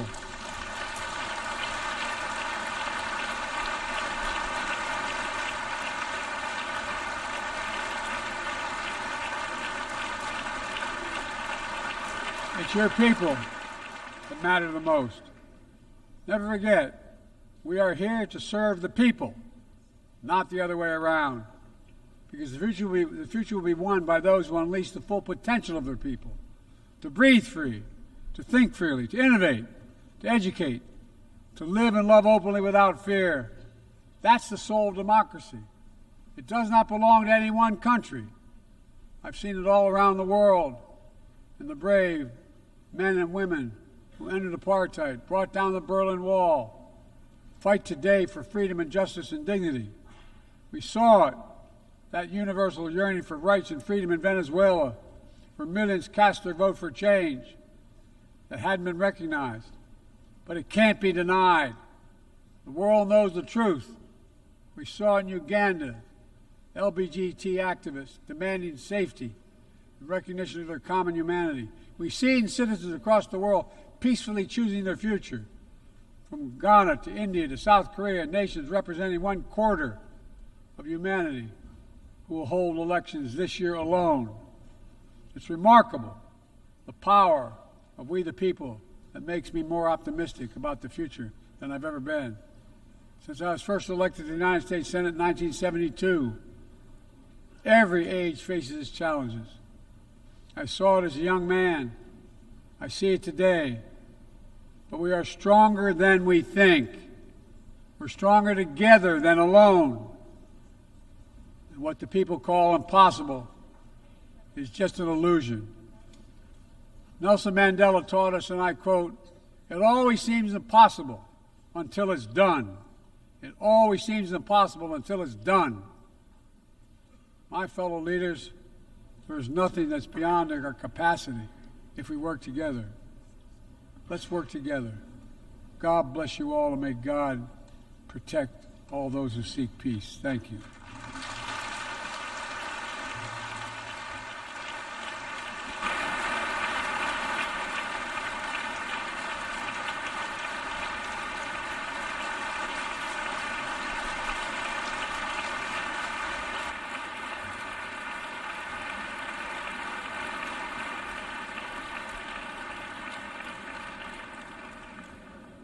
On behalf of the Assembly, I wish to thank the President of the United States of America. May I request representatives to remain seated while we suspend the meeting for 5 minutes before resuming to hear the next speaker.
Ladies and gentlemen, please be seated.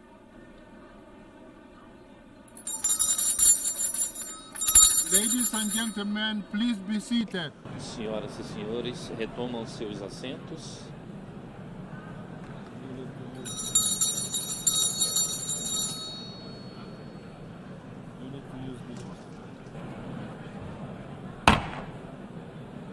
Ladies and gentlemen, please be seated.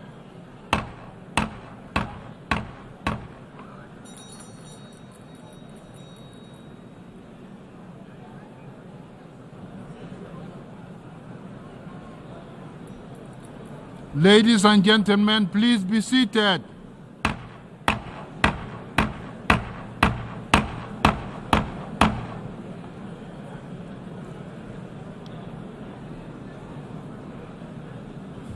That's disorderly.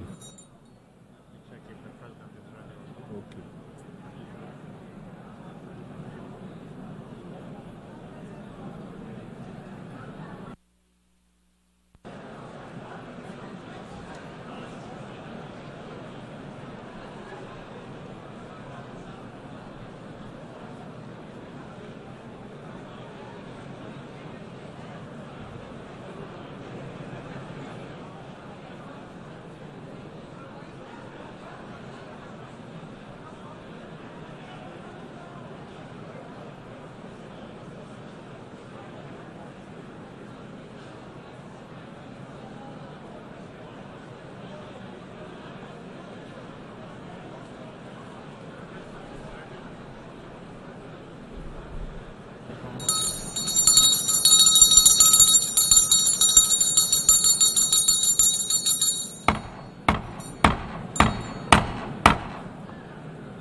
The meeting is resumed.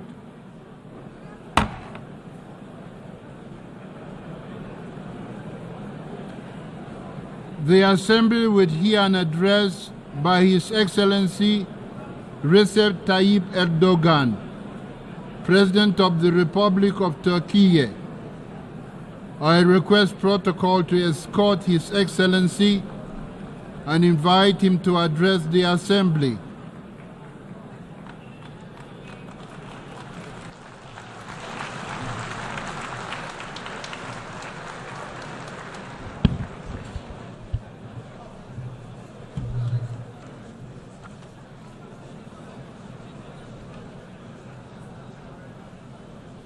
Sayın Başkan, değerli devlet ve hükümet başkanları, Sayın Genel Sekreter, kıymetli delegeler, sizleri şahsım, ülkem ve milletim adına en kalbi duygularımla, saygıyla selamlıyorum.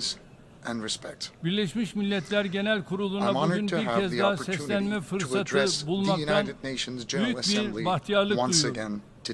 79. Genel Kurul'un ülkelerimiz ve tüm insanlık için hayırlara vesile olmasını temenni ediyorum. Genel Kurul Başkanlığını tamamlayan Sayın Francis'i tebrik ediyor.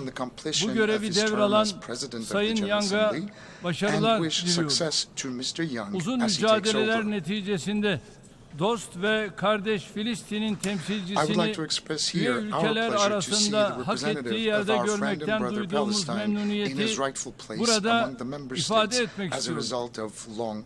Atılan bu tarihi adımın Filistin'in Birleşmiş Milletler üyeliğine giden yolda artık son dönemeç olmasını temenni ediyorum. Filistin'i tanımayan diğer devletleri de bu çok kritik dönemde tarihin doğru tarafında yer alarak Filistin devletini bir an evvel tanımaya davet ediyorum. Kıymetli delegeler, buradaki dostlarımın çoğunun ekranlarda seyrettiği krizleri biz an be an yaşıyor ve yönetmeye çalışıyoruz. Dolayısıyla bugün sizlere gerilimlerin uzağında değil, tam kalbinde yer alan bir ülkenin lideri olarak sesleniyorum. far away from tensions, but Birileri instead rahatsız that is olsa da, found at the very birileri heart şahsımızı yine hedef alacak tension and olsa war. da, Some bugün people burada will be insanlığın critical ortak of us, but kürsüsünde despite that fact, today, insanlık adına on the common bazı rostrum gerçekleri of the açık human race, açık we will speak of the konuşmak truth arzusundayım. frankly and openly. Bakınız, şu an Right çatısı now, altında bulunduğumuz Birleşmiş the Milletler, United Nations, under the milyonlarca roof of which insanın we are hayatını found today, kaybettiği İkinci Dünya Savaşı sonrasında were established in the aftermath of the uluslararası Second barışı World War, ve in which millions of güvenliği people have lost their korumak lives to amacıyla maintain kuruldu. international peace and security. Birleşmiş Milletler'in kuruluşuyla With the birlikte establishment of the United küresel Nations, istikrara, expectations for huzura global ve stability, adalete peace dair and justice beklentiler were reborn, yeniden yeşermiş, barış and umutları hopes for yeniden peace were filizlenmişti. sprouted again. Ancak To put it bluntly, üzülerek görüyoruz ki son unfortunately, yıllarda in the Birleşmiş Milletler last kuruluş few years, misyonunu ifa the etmekte United Nations yetersiz has kalıyor, failed to fulfill its giderek founding mission işlevsiz, and has hantal gradually ve become a atıl bir yapıya dysfunctional dönüşüyor. structure. Dünya beşten The büyük world bir is bigger şiarının than five is temsil my ettiği motto, değerlere it's my credo. bugünlerde And daha this credo fazla represents our ihtiyaç common duyuyoruz. values, and we need those values more than ever in Uluslararası this barış day ve and age. güvenliğin imtiyazlı 5 ülkenin keyfine bırakılmayacak International kadar önemli Justice olduğuna cannot be left in the şahitlik will ediyoruz. of five privileged Bunun member en states dramatik of the örneği Security Council, and the Gazze'de most dramatic example to 353 that is gündür devam eden the war, katliamdır. the massacre that has been going 7 on in Gaza Ekim'den for the beri last 350 aralıksız days. süren And since İsrail October 7, saldırılarında 41,000 Palestinians have been killed in the hayatını continuous kaybetti. Israeli attacks. Çoğu çocuk ve kadın, 41,000 lives, 41,000 people, 41 bin mostly insan children and hem de women, acımasız bir were şekilde ruthlessly hayattan koparıldı. taken away. Yine çoğu çocuk And 10 binden no fazla one knows where Gazze'nin more than nerede 10,000 olduğunu people are, most kimse of which bilmiyor.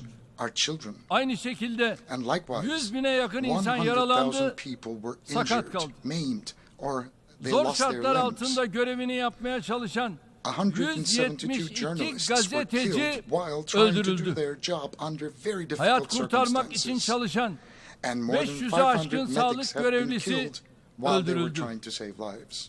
Açlıkla, susuzlukla Humanitarian boğuşan aid workers Gazze and halkının United Nations imdadına personnel koşan who came to the insani rescue of the yardım people of Gaza görevlileri, who were struggling with 210'dan hunger fazla and Birleşmiş thirst Milletler were killed. personeli More than öldürüldü. 215 United Nations Savaşta personnel. dahi dokunulmaması gereken They hit marketplaces, 820 tents, camiyi, and camps 3 where the kiliseyi refugees were sheltered. vurdular. They hit 820 mosques Onlarca and 3 hastaneyi, churches that shouldn't have been yüzlerce touched okulu, even in war. hasta And they taşıyan deliberately hit dozens 130'dan of fazla hospitals, ambulansı hundreds of vurdular. schools, more than 130 Birleşmiş Milletler ambulances carrying kürsüsünden patients. Birleşmiş Milletler şartını They parçalayarak shredded the charter bir of de the United utanmadan Nations from the tüm rostrum of the dünyaya, United Nations and vicdan shamelessly sahibi tüm challenged the whole insanlara world who işte are buradan, people of conscience. bu kürsüden From this very meydan rostrum, okudular. they challenged them. Dostlarım, My friends, İsrail'in temerküz kampına çevirdiği leaked hapishanelerinde images from Israel's prisons, sızan which it görüntüler has turned into nasıl bir concentration camps, zulümle clearly karşı show karşıya what kind olduğumuzu of barbarianism çok net biçimde we are facing. gösteriyor. İsrail'in saldırıları sonucunda As a result of Gazze, Israeli attacks, dünyanın en Gaza büyük çocuk has become the ve world's kadın largest mezarlığı haline cemetery for gelmiş. women and children. 17 binden fazla çocuk More than İsrail'in 17,000 kurşunlarının, children were targeted bombalarının by hedefi Israeli oldu. bullets and bombs. Hint Recep Hind Recep sadece was only 6 yaşındaydı. 6 years old. Yakınlarıyla güvenli He bir and his yer family were ararken seeking safety araçları when their car İsrail was güçleri hit tarafından by vuruldu. Israeli forces. Dayısı, He lost yengesi, everything. He lost his kuzenleri, mother, father, herkes siblings, ölmüş. cousins. Sadece He lost all o the hopes hayatta kalmış. he had packed. Tam 12 gün And boyunca only he survived. He çaresizce waited desperately for kurtarılmayı rescue bekledi. for 12 days. beni almaya gelecek misiniz? Will you come to take me? Korkuyorum I'm fearful. diyerek bir yardım elinin 12 gün Was boyunca waiting for a kendisine helping hand to uzanmasını reach out bekledi. to him for Dünyamızın 12 geldiği days. seviyeye, Despite elimizin the level of altındaki our world teknolojiye has reached, rağmen despite the technology çatısı at our altında disposal, binlerce personel despite çalıştıran our organizations devasa with huge bütçeli budgets, kuruluşlarımıza employing rağmen tens of thousands of 8 personnel, milyarlık as a human insanlık family ailesi of olarak 8 billion henüz inhabitants, 6 yaşındaki bir kız çocuğunu gözlerimizin önünde çırpınan yaralı bir serçeyi maalesef kurtaramadık. Bir lokma kuru ekmek, bir yudum su, bir tas çorba bulamadığı için bugüne kadar yüzlerce Gazze'li çocuk öldü, halen de ölüyor. Gazze'de sadece çocuklar değil, aynı zamanda Birleşmiş Milletler sistemi ölüyor. Hakikat ölüyor. Batı'nın savunduğunu iddia ettiği değerler ölüyor. İnsanlığın daha adil bir dünyada yaşama umutları tek tek ölüyor. Buradan açık açık soruyorum. Ey insan hakları örgütleri, Gazze'dekiler, Batı Şeria'dakiler insan değil mi? Filistin'deki çocukların okuma, yaşama, sokakta oynama hakkı yok mu? Ey uluslararası basın kuruluşları, and calling out to the international press organizations.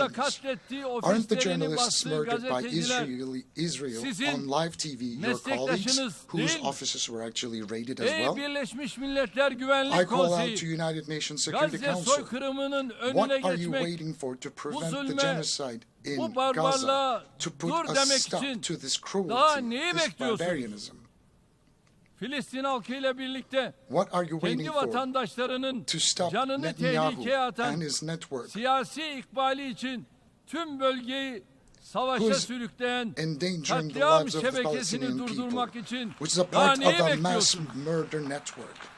And what are you still waiting for to stop them? Putting to danger their own people and the entire region for political gain. Ey İsrail'e kayıtsız, şartsız destek verenler, bu katliamı seyretmenin, bu vahşete ortak olmanın utancını daha ne kadar taşıyacaksınız? Kıymetli dostlarım, Gazze'de, Ramallah'ta, Lübnan'da çocuklar ölürken, bebekler göğüste can verirken, maalesef uluslararası toplumda çok kötü bir sınav vermiştir. Filistin'de yaşananlar, bakınız, çok büyük bir ahlaki çöküşün göstergesidir. Bütün dünya halklarının, ülke liderlerinin, uluslararası kuruluşların bu acı tablo üzerinde düşünmesi gerektiğine inanıyorum. Burada bir gerçeği de açık ve net söylemek istiyorum. İsrail yönetimi temel insan haklarını hiçe sayarak bir millete, bir halka karşı etnik temizlik, apaçık bir soykırım uygulamakta, topraklarını adım adım işgal etmektedir. Özgürlüğü, bağımsızlığı, en temel hakları gasp edilen Filistinliler ise son derece haklı bir biçimde bu işgale, bu etnik temizlik faaliyetlerine karşı meşru direniş haklarını kullanmaktadır. Filistin halkının topraklarını işgal edenlere karşı sergilediği haklı direniş, gayrimeşru gösterilemeyecek kadar asildir, onurludur, kahramancadır. Buradan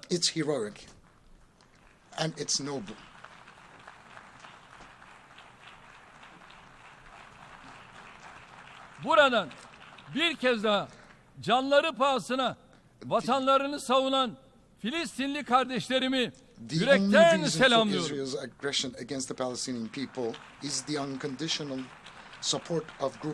İsrail'in Filistin halkına yönelik saldırganlığının tek nedeni bir avuç ülkenin İsrail'e olan kayıtsız şartsız desteğidir. İsrail üzerinde etki sahibi ülkeler tavşana kaç, kazıya tut politikasıyla bu katliama açıkça ortak oluyor.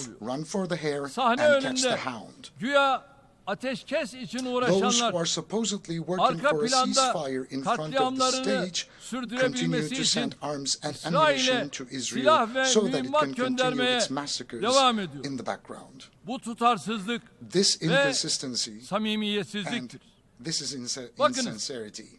Mayıs ayından beri gidip gelen bir kağıt var. There's a paper that has been going around Hamas back and forth since ateşkes May. teklifini kabul Hamas ettiğini has repeatedly declared defalarca its ilan etti. acceptance of the Ama ceasefire İsrail offer. hükümeti But the Israeli işi government sürekli has yokuşa made it sürerek, very clear that this is the sürekli bir party bahane that bularak doesn't want peace by ateşkese en constantly yakın dragging its olduğunu, feet, making a settlement of the özellikle dispute much more müzakere difficult, ettiği almost muhatabını impossible. kalleşçe Constantly finding an öldürerek excuse and barışı sneakily istemeyen killing taraf its olduğunu negotiating partner çok at the net time biçimde when it was gösterdi. closest to a ceasefire. İsrail'in oyalama ve Israel's aldatma stalling hamlelerine and deception daha should fazla not be prim given any more credit. verilmemelidir.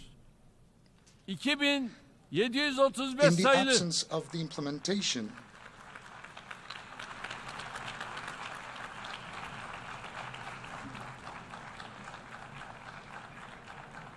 2735 sayılı in the Birleşmiş absence of the Milletler implementation of Güvenlik UN Konseyi Security Council kararının Resolution number uygulanmadığı bir ortamda 2735, İsrail'e coercive yönelik measures against zorlayıcı Israel tedbirler should be put gündeme on the alınmalıdır. agenda. İsrail'in tutumu Israel's bir behavior kez daha has once again göstermiştir ki demonstrated uluslararası that it is toplumun imperative for the Filistinli international sivillere community yönelik to bir develop koruma a protection mekanizması mechanism for geliştirmesi Palestinian zaruridir. civilians. Bundan 70 sene önce 70 years ago, nasıl Hitler just as Hitler insanlığın ittifakıyla was stopped by an durdurulmuşsa alliance of Netanyahu humanity, ve Netanyahu cinayet and his şebekesi murder de network insanlığın must be ittifakıyla stopped by an durdurulmalıdır. alliance of humanity.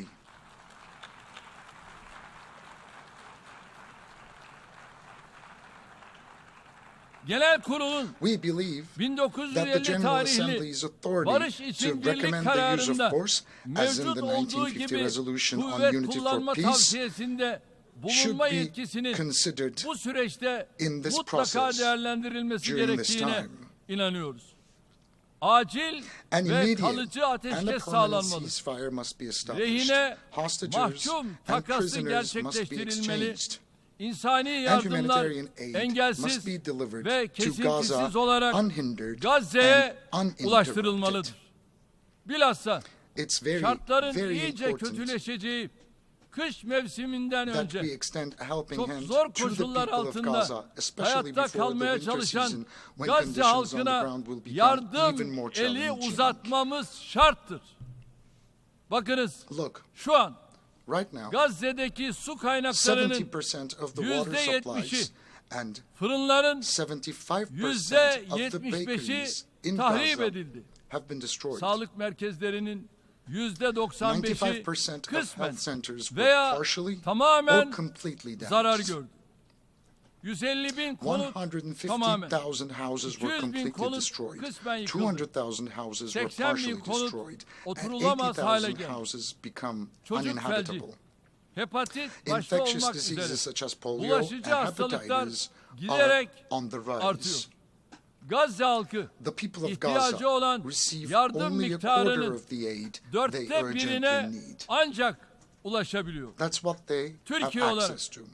İlk günden And as itibaren Turkey, Filistinli we kardeşlerimize have been yönelik providing humanitarian insani aid yardım to our brothers and faaliyetlerimizi sisters sürdürüyoruz. in Palestine, and we 60 will bin keep tonu on aşan doing that. yardım miktarıyla Türkiye Gazze'ye en fazla yardım With more gönderen than 60,000 ülke tons of konumunda. aid, Turkey is the Aynı country şekilde sending the largest amount of aid İsrail'le to olan Gaza. ticari işlemleri Likewise, by durdurarak halting commercial bu transactions konudaki with Israel, we hassasiyetimizi have demonstrated ortaya our koyduk. stance on this issue. İsrail'in son günlerde Now, saldırılarını artırdığı Lübnan during the halkının last ve couple of weeks, hükümetinin de attacks by yanındayız. Israel have been Artık hepimiz increased in şu Lebanon, and we gerçeği are by the side of Lebanese people and the Lebanese government. Şu gerçeği görebiliyoruz. We can see this truth for what it 41 is. bin insanı katledenler, Those who murdered talimatı 41,000 verenden people tetiğini cannot çekene, rest until bombayı those who bırakana gave the kadar orders, pulled the trigger, işledikleri suçların and dropped the hesabını bombs are vermeden held accountable vicdanlar for their rahata crimes. We kavuşamaz. will not heave a sigh of relief. Yıkılan, Our conscience yok will not edilen, go silent. enkaza çevrilen şehirlerde oluşan The bill for the milyarlarca billions of dolarlık dollars hasarın of damage faturası caused in the cities that have been faillerden destroyed, mutlaka rent, and reduced to tazmin rubble must edilmelidir and will ve be edilecektir. compensated by the perpetrators. İsrail'in işlediği suçların cezasız kalmaması için Güney Afrika Cumhuriyeti tarafından Uluslararası Adalet Divanı'nda açılan davayı destekliyoruz. Müdahillik başvurusunda bulunduğumuz bu davada adaletin tecelli etmesi için gereken her türlü adımı atacağız. Nablus'ta barışçıl bir protesto eylemi sırasında İsrail askerleri tarafından başından vurulan Ayşenur Ezgi Eygi kızımızın da kanının yerde kalmaması için her türlü hukuki mücadeleyi veriyoruz, vereceğiz.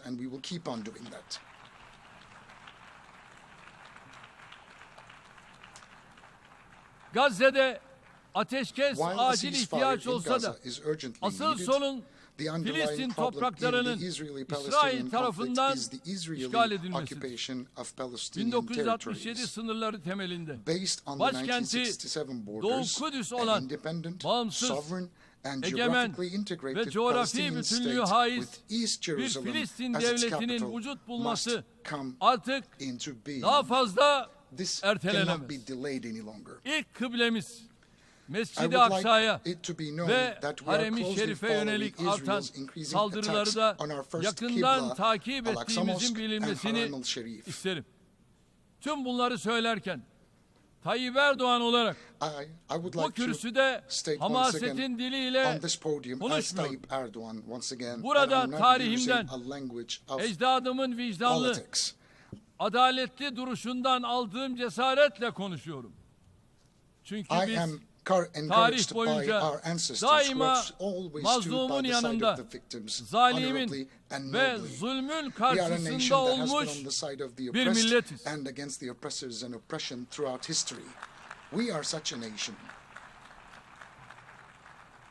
Bundan 500 yıl önce Engizisyon'dan kaçan Musevilere de, Hitler'in toplama kamplarından kaçan Yahudilere de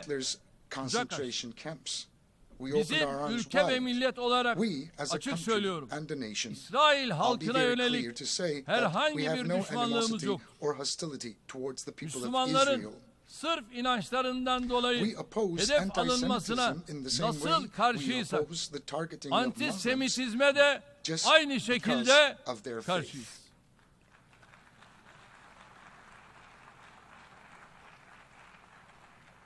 Sorunumuz İsrail hükümetinin katliam politikalarıyladır. Sorunumuz tıpkı 5 asır önce olduğu gibi yine zalimle ve zulümle. Şunu herkes bilsin ki biz hakkı haykırmaktan çekinmeyiz. Birileri rahatsız olsa da doğruları söylemekten korkmayız. İnşallah sonuna kadar haklının yanında durmaya, doğru bildiklerimizi acı da olsa söylemeye devam edeceğiz.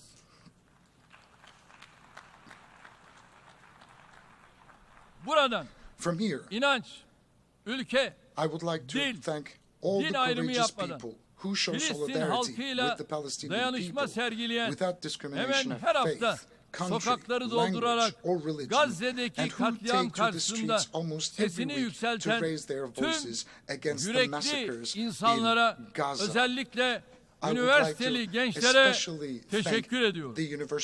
Kıymetli delegeler, İhtilafın 14. yılında Suriye'de maalesef istikrardan hala uzaktır. Terör ve bölücü örgütlerin pençesindeki ülkede ekonomik ve insani durum vehametini koruyor. 22-54 sayılı Birleşmiş Milletler Güvenlik Konseyi kararı temelinde siyasi sürecin ilerletilmesini ve milli uzlaşının sağlanmasını temenni ediyoruz. Gerçekçi bir diyalogtan yana olan tutumumuzu samimiyetle sürdürme kararlılığındayız. Komşumuz Irak, terörle mücadelesini sürdürürken kalkınma, yeniden imar ve bölgesiyle yeniden bütünleşme yolunda kararlı adımlar atıyor. Uluslararası toplum Irak'ın bu gayretlerine destek vermeli. efforts. kalkınma yolu projesi gibi In this tüm context, bölgeye it is fayda important to sağlayacak implement girişimlerin initiatives such as the hayata Development geçirilmesi Road Project, bu which will bağlamda benefit the entire çok ama region on a çok win-win önemlidir. basis. Tüm bu çabaların başarısı The success of all these PKK efforts başta olmak depend üzere on the complete Irak'taki elimination terör of the terrorist tehdidinin threat in bertaraf Iraq, in edilmesine bağlı. particular the PKK. Bir diğer komşumuz İran'la kapsamlı We are ortak eylem planını canlandırma yolunda adımlar Common atılmasını, action plan with another bölgede neighbor of güven ours, Iraq, ve in the istikrar region in ortamının order to establish tesisine stability and katkı peace. sağlayacağına inanıyorum. It's going to contribute Ukrayna'daki tremendously to our savaş efforts. 3. yılını bitirirken war in Ukraine adil ve kalıcı bir barışın tesisinden has been going hala on for 3 uzaktayız. years, and we are still away from Silahlanma yarışı establishing a hızlandıkça permanent peace and stability. diplomasinin alanı As the giderek arms race daralıyor. accelerates, the space for diplomacy Savaşın is shrinking. Ukrayna'nın toprak bütünlüğü It's ve egemenliği very temelinde diplomasi ve that diyalogla diplomacy and sona dialogue erdirilmesine will yönelik çabalara ensure olan territorial desteğimizi integrity and daha da sovereignty of Ukraine, artıracağız. and our support for those Yine bu endeavors süreçte of Turkey will continue Montreux even Boğazlar strongly. Sözleşmesi'ni And again, during this titizlikle process, uygulamaya we are devam determined edeceğiz. to implement the Azerbaycan Montreux Convention on ve the Straits. Ermenistan arasındaki barış sürecini destekliyor. We will rigorously Çalışmaların implement the en Montreux kısa Convention. sürede We support the peace müjdeli process between haberlerle Azerbaijan and neticelenmesini Armenia, and hope that this temenni process will ediyoruz. be concluded as soon as possible Türkiye, with good news. Ermenistan kulvarında da karşılıklı We support olumlu adımlar continued atıyoruz. high-level contacts between the two Azerbaycan, countries. Ermenistan barış sürecinde And we are focusing on kaydedilebilecek dialogue. gelişmeler, Türkiye, Ermenistan Turkey normalleşme and sürecine de Armenia, olumlu we are yansıyacak. also taking positive steps Değerli on dostlar, that track to progress in ayrılmaz bir the parçası Azerbaijan-Armenia olduğumuz peace process will have a Balkanların positive impact refah on the ve Turkey-Armenia huzuru için normalization process. yapıcı rol Dear oynuyor. friends, we play a Bölgedeki constructive tüm role for the aktörlerle prosperity and yakın peace işbirliği at the içinde Balkans, hareket of which ediyoruz. we are an integral Bosna part. Hersek'in And we egemenliği, act in close cooperation siyasi with all birliği actors in the region. ve toprak bütünlüğünün önemini Barışı Uygulama Konseyi Yönlendirme As a Kurulu member of üyesi the olarak Steering Committee for her Peace platformda Implementation Council, vurguluyor, we emphasize the U4 importance of the ALT sovereignty, harekatına political olan unity and territorial katkımıza integrity of Bosnia and özellikle Herzegovina devam on every ediyoruz. platform, and continue Geçen our yıl contribution to üstlendiğimiz Operation UFOR KFOR Althea. komutanlığını We başarılı are bir successfully şekilde continuing sürdürüyor. the Key 4 Belgrad, command we Filistin'e assumed last year diyalog and sürecini supporting the destekliyoruz. Belgrade-Pristina Ege Denizi dialogue process. ve Doğu Akdeniz'i We ilgili want to tüm see the tarafların Aegean Sea meşru and the Eastern menfaatlerine saygı Mediterranean duyulan as a zone of bir stability istikrar and prosperity ve where refah the legitimate bölgesi olarak interests of all the görmek parties istiyoruz. are concerned Deniz can yetki be alanlarının respected. uluslararası hukuka göre It is in the common sınırlandırılması, interest of the seyir entire sefer region serbestisi to enhance ve cooperation, emniyetiyle deniz particularly on ticareti the konuları başta olmak delimitation üzere of maritime işbirliğinin jurisdictions in accordance with geliştirilmesi international law, tüm bölgenin freedom and safety müşterek of navigation menfaatinedir. and maritime trade. Türkiye, enerji ve çevre başta International olmak maritime üzere law encourages her cooperation konuda between literal yapıcı states in işbirliğine hazır. closed or semi-closed seas, such Komşularımızdan as the Aegean aynı Sea. yaklaşımı Turkey is ready for bekliyoruz. constructive cooperation on Doğu all issues, Akdeniz'de en especially uzun in energy and kıyı şeridine environment. sahip ülke olan We have the longest coastline Türkiye'nin in the Eastern anahtar Mediterranean, rolü and Turkey's yadsınamaz. key role is undeniable. Kıbrıs Adası'nın kuzeyi ve batısında Turkey has ilan edilmiş legitimate rights and kıta authorities sahanlığında in the western part of Türkiye'nin the island of adanın Cyprus, tümünün while the etrafında Turkish ise Cypriots Kıbrıs have legitimate Türklerinin rights in the hakları areas vardır. around the world. Kıbrıs Barış Harekatı'nın It üzerinden has been 50 50 years yıl since the Cyprus peace Rumların operation ortaklık and devletini 61 years gasp since the etmesi Cyprus sonucunda issue emerged Kıbrıs as a result meselesinin of the Greek Cypriot ortaya çıkmasının usurpation üzerinden of the ise partnership state. 61 yıl geçti. O günden From that bugüne day kadar until today, adada barış peace and ve tranquility sükunet have hakim prevailed oldu. on the island. Kıbrıs meselesine adil, kalıcı It was ve always the Turkish Cypriots sürdürülebilir and Turkey bir çözüm who put forth the getirilmesi için sincere will samimi to bring irade about a ortaya koyan just, taraf lasting and daima sustainable solution Kıbrıs to the Türkleri Cyprus ve issue. Türkiye'ydi. Federasyon modeli The federation artık model is geçerliliğini now completely tamamen outdated. yitirmiştir. And Adada we iki ayrı fully devlet support the vision ve of a iki ayrı two-state halk var. solution with two Kıbrıs different Türklerinin nations put müktesep forward by hakları the olan Turkish Republic of egemen Northern eşitlik Cyprus. ve eşit uluslararası The statüleri sovereign yeniden equality tescil and equal edilmeli, international tecrit status of the artık Turkish Cypriots, son bulmalı. which are the vested rights of the Bugün Turkish Cypriots, must uluslararası be toplumu re-registered and the isolation must end. Bugün uluslararası Today, toplumu bir I kez once daha again invite Kuzey the Kıbrıs Türk international Cumhuriyeti'ni community tanımaya, to recognize the diplomatik, Turkish Republic of Northern siyasi Cyprus ve and to ekonomik establish ilişkiler diplomatic, kurmaya political davet and ediyor. economic relations. Libya'da istikrarın We tesisine, actively support the ülkenin stabilization of birlik Libya ve bütünlüğünün and the preservation muhafazasına of the unity aktif and destek sağlıyoruz. integrity of the Tüm devletleri country. bu hassas dönemde We call on all Libya'nın states yanında to sincerely samimi stand bir by şekilde Libya at this yer very almaya, sensitive time taraflar arasında and contribute güven to building tesisine trust between the katkı vermeye parties. davet ediyoruz. Sudan'daki We must do çatışmaların more to end the sona conflict ermesi in için Sudan. daha fazla çaba harcamalıyız. Çatışmalar We sebebiyle all have a yerlerinden responsibility edilmiş to deliver milyonlarca humanitarian Sudanlıya assistance to the millions of insani Sudanese yardım people ulaştırılması displaced by noktasında the conflict. hepimize sorumluluk düşüyor. Afrika genç With its ve young and dinamik dynamic nüfusu, population, zengin rich natural doğal resources, kaynakları and ve vast verimli fertile geniş lands, topraklarıyla Africa çok büyük has bir enormous potansiyele potential. sahiptir. Eşit ortaklık Based on the ve principles of karşılıklı equal partnership saygı and ilkeleri mutual temelinde respect, Afrika hand in halklarıyla hand with the peoples kıtanın of Africa, barış, we support istikrar the continent's ve efforts for kalkınma peace, çabalarına stability, and destek veriyoruz. development. Afrikalı We will kardeşlerimizle continue to tam bir stand in dayanışma full içinde solidarity olmayı with our African sürdüreceğiz. brothers and sisters. ASEAN başta olmak üzere As part Hint of our Okyanusu'na kıyıdaş initiatives, ülkeler we birliği are strengthening ve our Pasifik deep-rooted Adaları ties with Forumu Asia. gibi We are deepening our bölgesel engagement with kuruluşlarla our partner regional angajmanımızı organizations such as derinleştiriyoruz. ASEAN, the Shanghai Cooperation Yükselen Organization, ekonomileri and the Pacific bir araya Islands getiren Forum.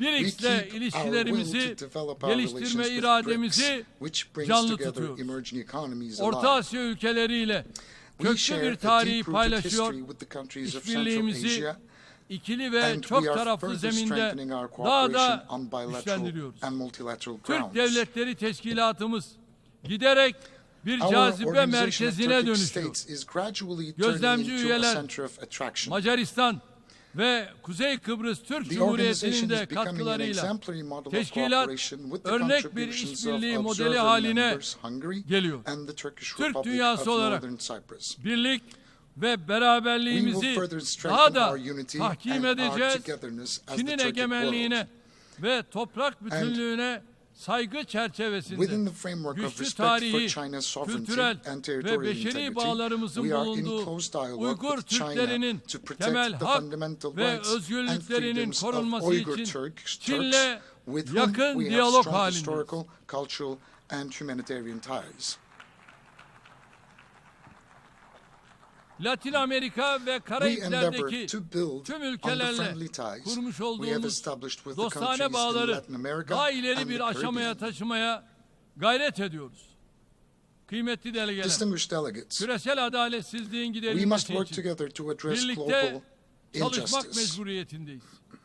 Birleşmiş Milletler The United sürdürülebilir Nations kalkınma Sustainable hedeflerinin Development Goals kimsenin concept geride of leaving no one bırakılmaması behind anlayışı is a guiding bu principle gayretler for these bakımından efforts. yol göstericidir. Milli gelirine oranla As en one of the fazla largest yardım aid yapan donors ülkelerden relative biri to olan its Türkiye'nin gross domestic faaliyetleri product, Turkey's sürdürülebilir development, kalkınma cooperation hedeflerine activities contribute to ulaşılmasına achieving the katkı sağlıyor. Sustainable Development Goals. Üyesi olduğumuz G20 başta olmak üzere We contribute tüm to efforts to uluslararası ensure platformlarda fair, inclusive growth adil, and development on all kapsayıcı, international platforms, büyüme ve kalkınmayı especially the G20, temin edecek of which çalışmalara we are a member. destek veriyoruz. Yapay zeka dahil çığır açan ileri We approach teknolojilerin technological dönüştürücü gücünden breakthroughs tüm not as a milletlerin source of new eşit injustice şekilde and yararlanması conflicts, gerektiği but as a kanaatindeyiz. source of a more Ev prosperous sahipliği future, yaptığımız such as AI. en az We believe that gelişmiş all ülkeler nations için should equally benefit from Birleşmiş the Milletler transformative power of Teknoloji these Bankası breakthrough bu yöndeki technologies. çabalarımızın somut bir The United Nations tezahürü. Technology Bank for Ancak Least Developed Countries, which geçtiğimiz we are hafta hosting, is a Lübnan'a concrete yönelik manifestation of our efforts in gerçekleştirilen this direction. siber But terör unfortunately, the saldırıları cyber terror aynı attacks zamanda that took place bu in Lebanon teknolojilerin last week nasıl show us ölümcül bir once again silaha how deadly dönüşebildiğini these de technologies can be göstermiş. used as weapons. İklim değişikliğini de benzer yaklaşımla ele almaktayız. Bakınız, hiçbir ülke emisyon azaltımı ve iklim değişikliğine uyum sürecini tek başına göğüsleyemez. Gelişmekte olan ülkeler için en önemli hususlar finansman, teknoloji transferi ve kapasite geliştirmedir. Bakü'de düzenlenecek COP29 iklim zirvesinin bu meselelerin çözümüne katkı yapacağına inanıyorum. Daha sürdürülebilir ve temiz bir dünya vizyonuyla eşim Emine Erdoğan hanımefendinin himayesinde başlattığımız Sıfır Atık Hareketi'ni Birleşmiş Milletler Genel Kurulu'nda 105 ülkenin ortak sunuculuğunda oy birliğiyle kabul edilen kararla küresel boyuta taşıdı.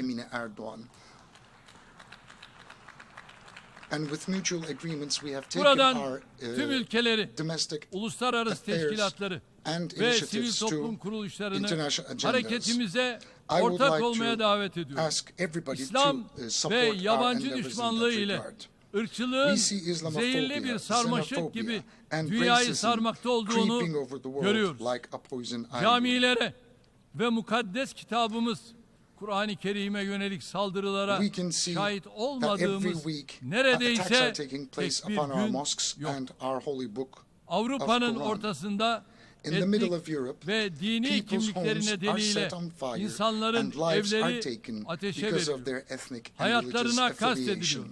En temel hakları göz göre göre özellikle gasp ediliyor. Büyüyen bu tehlikeyi kimse daha fazla görmezden gelemez.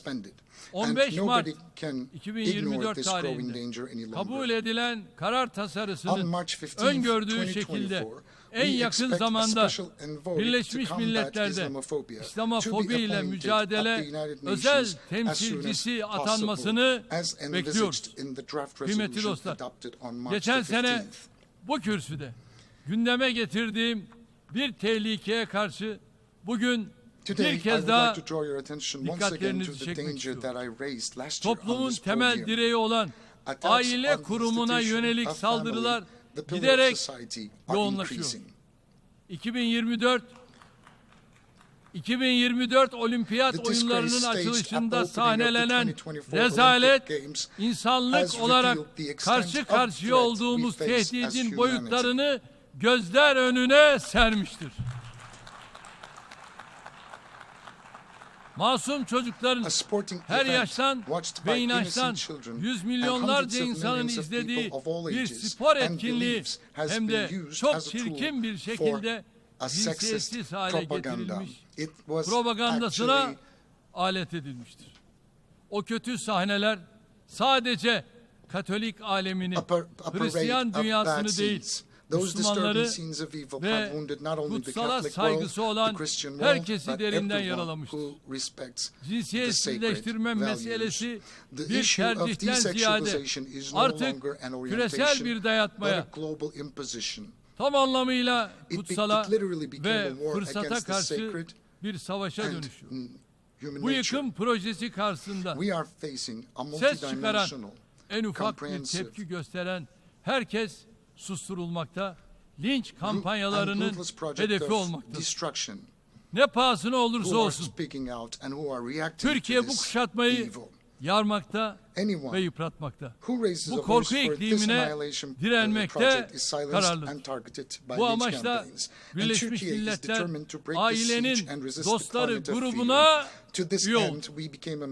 İnşallah diğer üye ülkelerle dayanışma içinde aileyi, insanı, fıtratı savunmaktan geri durmayacağız. Bizimle aynı endişeleri paylaşan ülkeleri de bu mücadeleye omuz vermeye davet ediyorum. Bu düşüncelerle 79. Genel Kurul'un tüm insanlık için hayırlara vesile olmasını diliyorum. Hepinizi bir kez daha sevgi ve saygıyla selamlıyorum. Kalın sağlıcakla.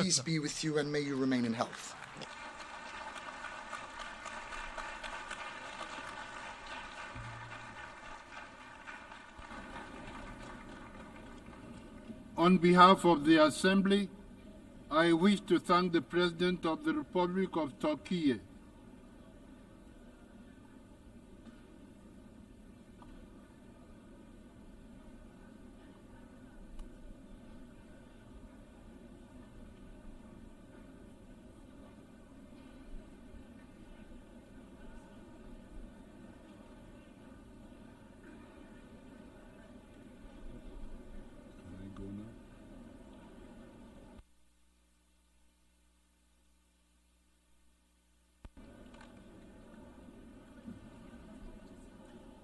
The Assembly will hear an address by His Majesty King Abdullah II Ibn al-Hussein, King of the Hashemite Kingdom of Jordan. I request protocol to escort His Majesty and invite him to address the Assembly.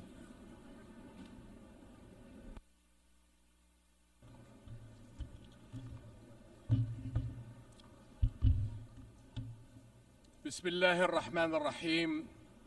Mr. President, Mr. Secretary General, Your Excellencies. Over the past quarter century, I have stood at this podium amidst regional conflicts, global upheavals, and humanitarian crises that have profoundly tested our global community. It often feels that there was not a moment when our world was not in turmoil. And yet, I cannot recall a time of greater peril than this.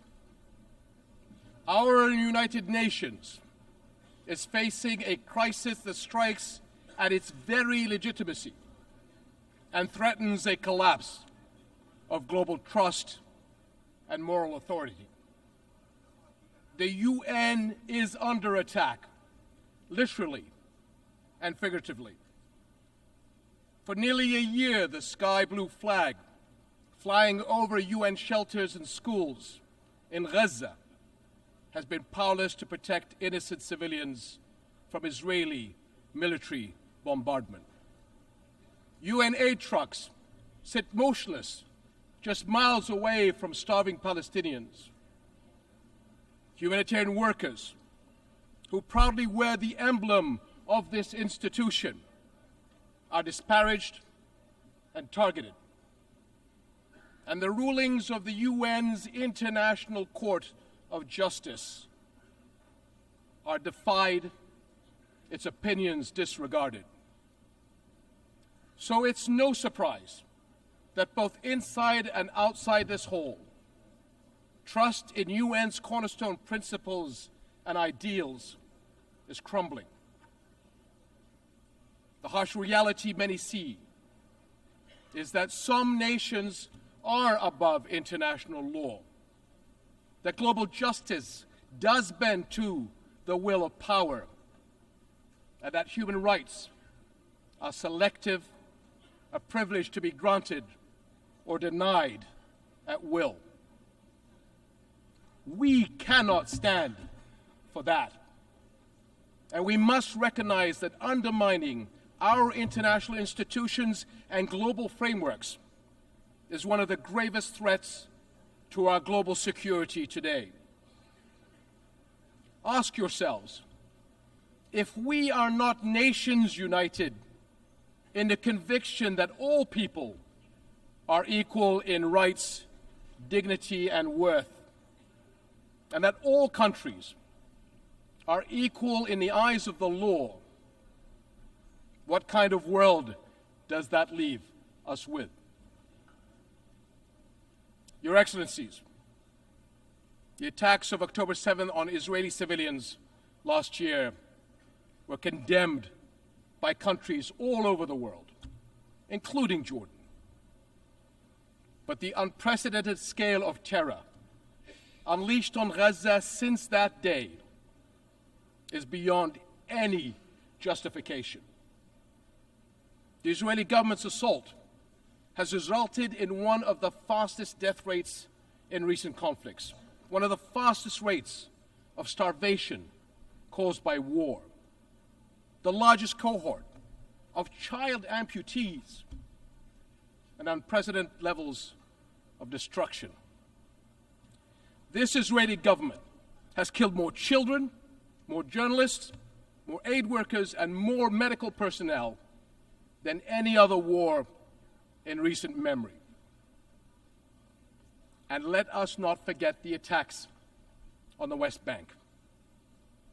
There, since October 7th, the Israeli government has killed more than 700 Palestinians. Among them, 160 children. Palestinians held in Israeli detention centers exceed 10,700, including 400 women and 730 children. 730 children. Over 4,000 Palestinians have been forced from their homes and lands. Armed settler violence has surged, and entire villages have been displaced.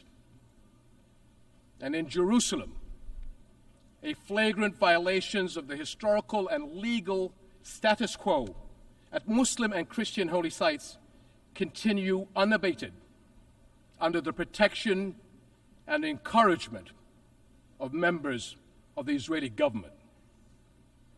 To be clear, this is in the West Bank, not Gaza.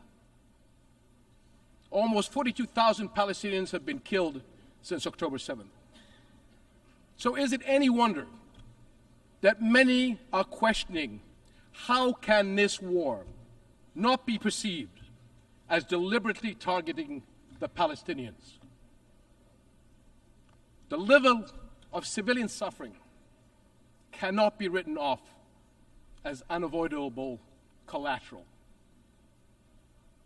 I grew up a soldier in a region that is all too familiar with conflict. But there is nothing familiar about this war and the violence unleashed since October 7th. In the absence of global accountability, repeated horrors are normalized, threatening to create a future where anything is permitted, anywhere in the world. Is that what we want? Now is the time to ensure the protection of the Palestinian people. It is the moral duty of this international community to establish a protection mechanism for them across the occupied territories.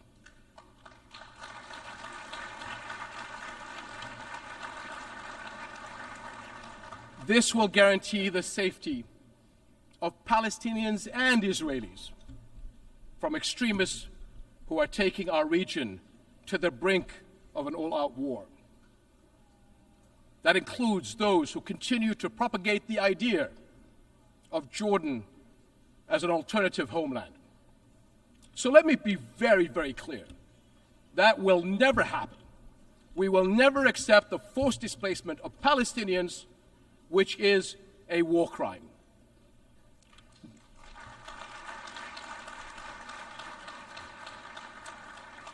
No country in the region benefits from escalation. We have seen that clearly in the dangerous developments in Lebanon over the past few days. This has to stop.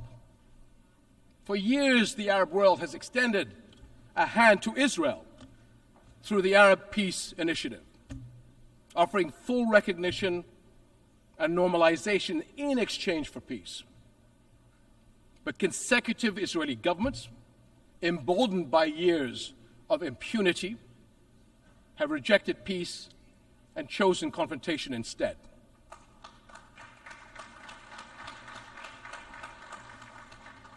Impunity gathers force. Left unchecked, it gains momentum. Palestinians have borne more than 57 years of occupation and oppression. During this time, the Israeli government has been allowed to cross one red line after another. But now, Israel's decades-long impunity is becoming its own worst enemy, and the consequences are everywhere. The Israeli government has been accused of genocide at the ICJ. Expressions of outrage at its conduct are echoing around the world. Cities everywhere have seen mass protests, and calls for sanctions are growing louder.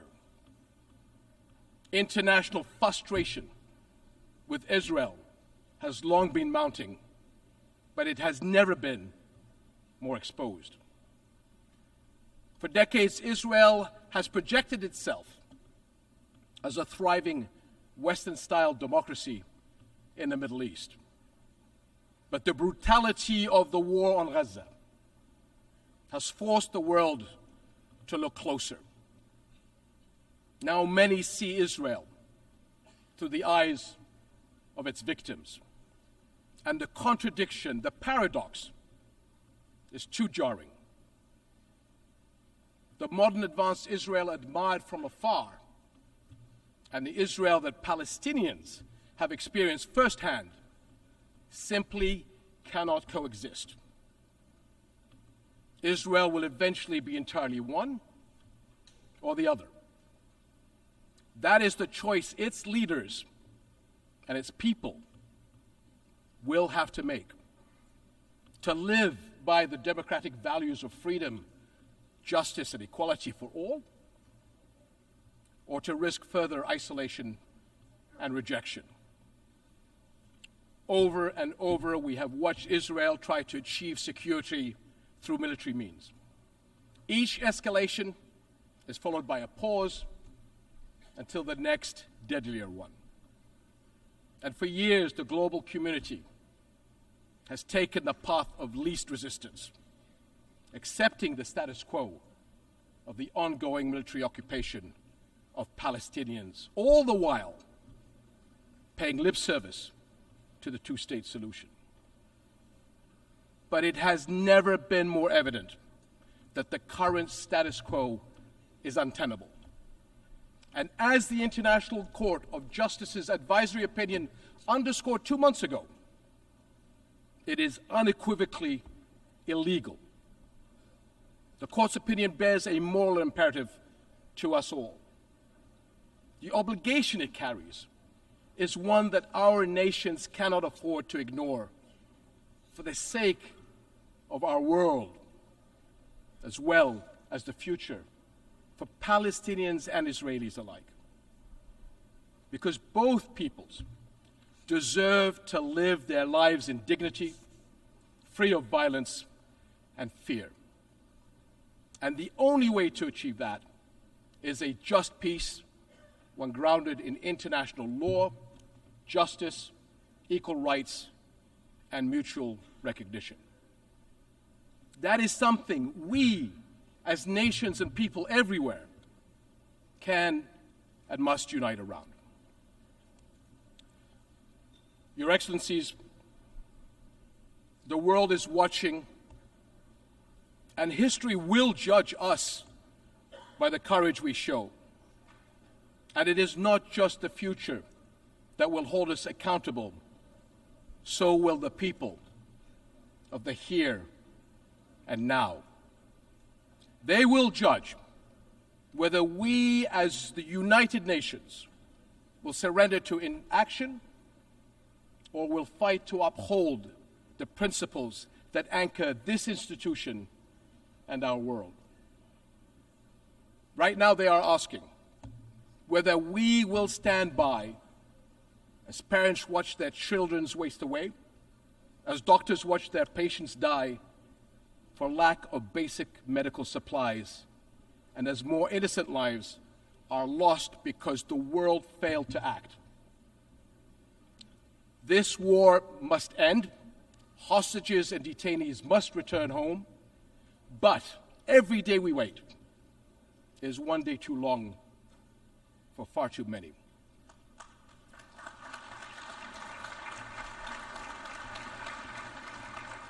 So I call on all countries to join Jordan in enforcing an international Gaza humanitarian gateway, a massive relief effort to deliver food, clean water, medicine, and other vital supplies to those in desperate need. because humanitarian aid should never be a tool of war. Whatever our politics, one truth is undeniable. No people should have to endure such unprecedented suffering, abandoned and alone.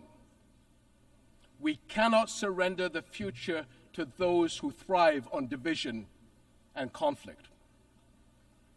I urge all nations of conscience to unite with Jordan in the critical weeks ahead on this mission.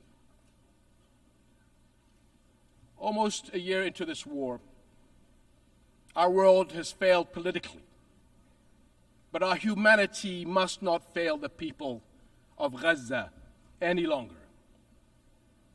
Echoing the words of my father from 64 years ago at the 15th session of the General Assembly, I pray that this community of nations may have the courage to decide wisely and fearlessly, and will act with urgent resolve that this crisis and our conscience demand.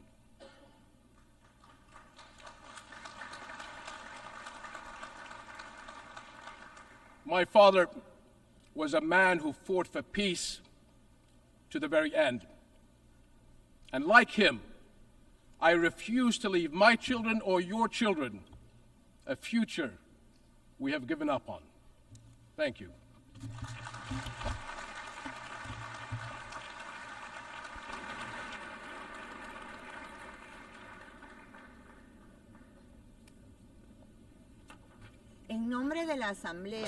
On behalf of the Assembly, I wish to thank the King of the Hashemite Kingdom of Jordan. La Asamblea escuchará ahora The Assembly un discurso will now hear an address del presidente de mi país, by the President la of my República country, de the Guatemala, Republic of el Guatemala, excelentísimo His señor Excellency César Mr. César Bernardo Bernardo Arevalo de León. Arevalo de Leone. Pido a I protocolo request que protocol acompañe a to su escort His excelencia, Excellency a quien tengo and el invite muy him especial honor de invitar a dirigirse to a la address the Asamblea. Assembly, and this is a very special honor for me.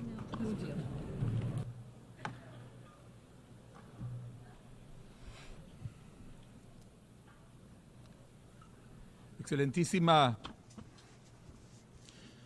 señora Carla Rodríguez, vicepresidente del 79º periodo de sesiones de la Asamblea General, excelentísimo señor Antonio Guterres, secretario general de la Organización de las Naciones Unidas, excelentísimos señores y señoras, jefes de Estado y de Gobierno, honorables delegados, señoras y señores. Ladies and gentlemen, Risi Wantinamit Pashil Kayala, Kuyarutzil Uwashri Uwashuleu. El pueblo de Guatemala saluda al mundo. Les saludo en el idioma del pueblo quiché, una de las comunidades ancestrales más numerosas e influyentes de Guatemala. Su fuerza y la de los diversos pueblos de Guatemala es el sustento de nuestro gobierno, es la fuerza de nuestro país, es la voz retumbante de quienes no han sido escuchados, de quienes han sido marginados, pero que tienen mucho que decir, mucho que aportar, que tienen un lugar en la construcción de nuestro futuro colectivo. Estoy aquí como resultado de dos expresiones claras de voluntad popular. La primera, una votación que rechazó tajantemente a los representantes de la historia autoritaria y el pasado corrupto de Guatemala y me otorgó el honor de la presidencia, de liderar el esfuerzo nacional para avanzar hacia un futuro de justicia, de igualdad y de progreso. La segunda, la defensa que la sociedad de Guatemala en sus diferentes expresiones reafirmó y defendió en las calles de la decisión que tomó en las urnas cuando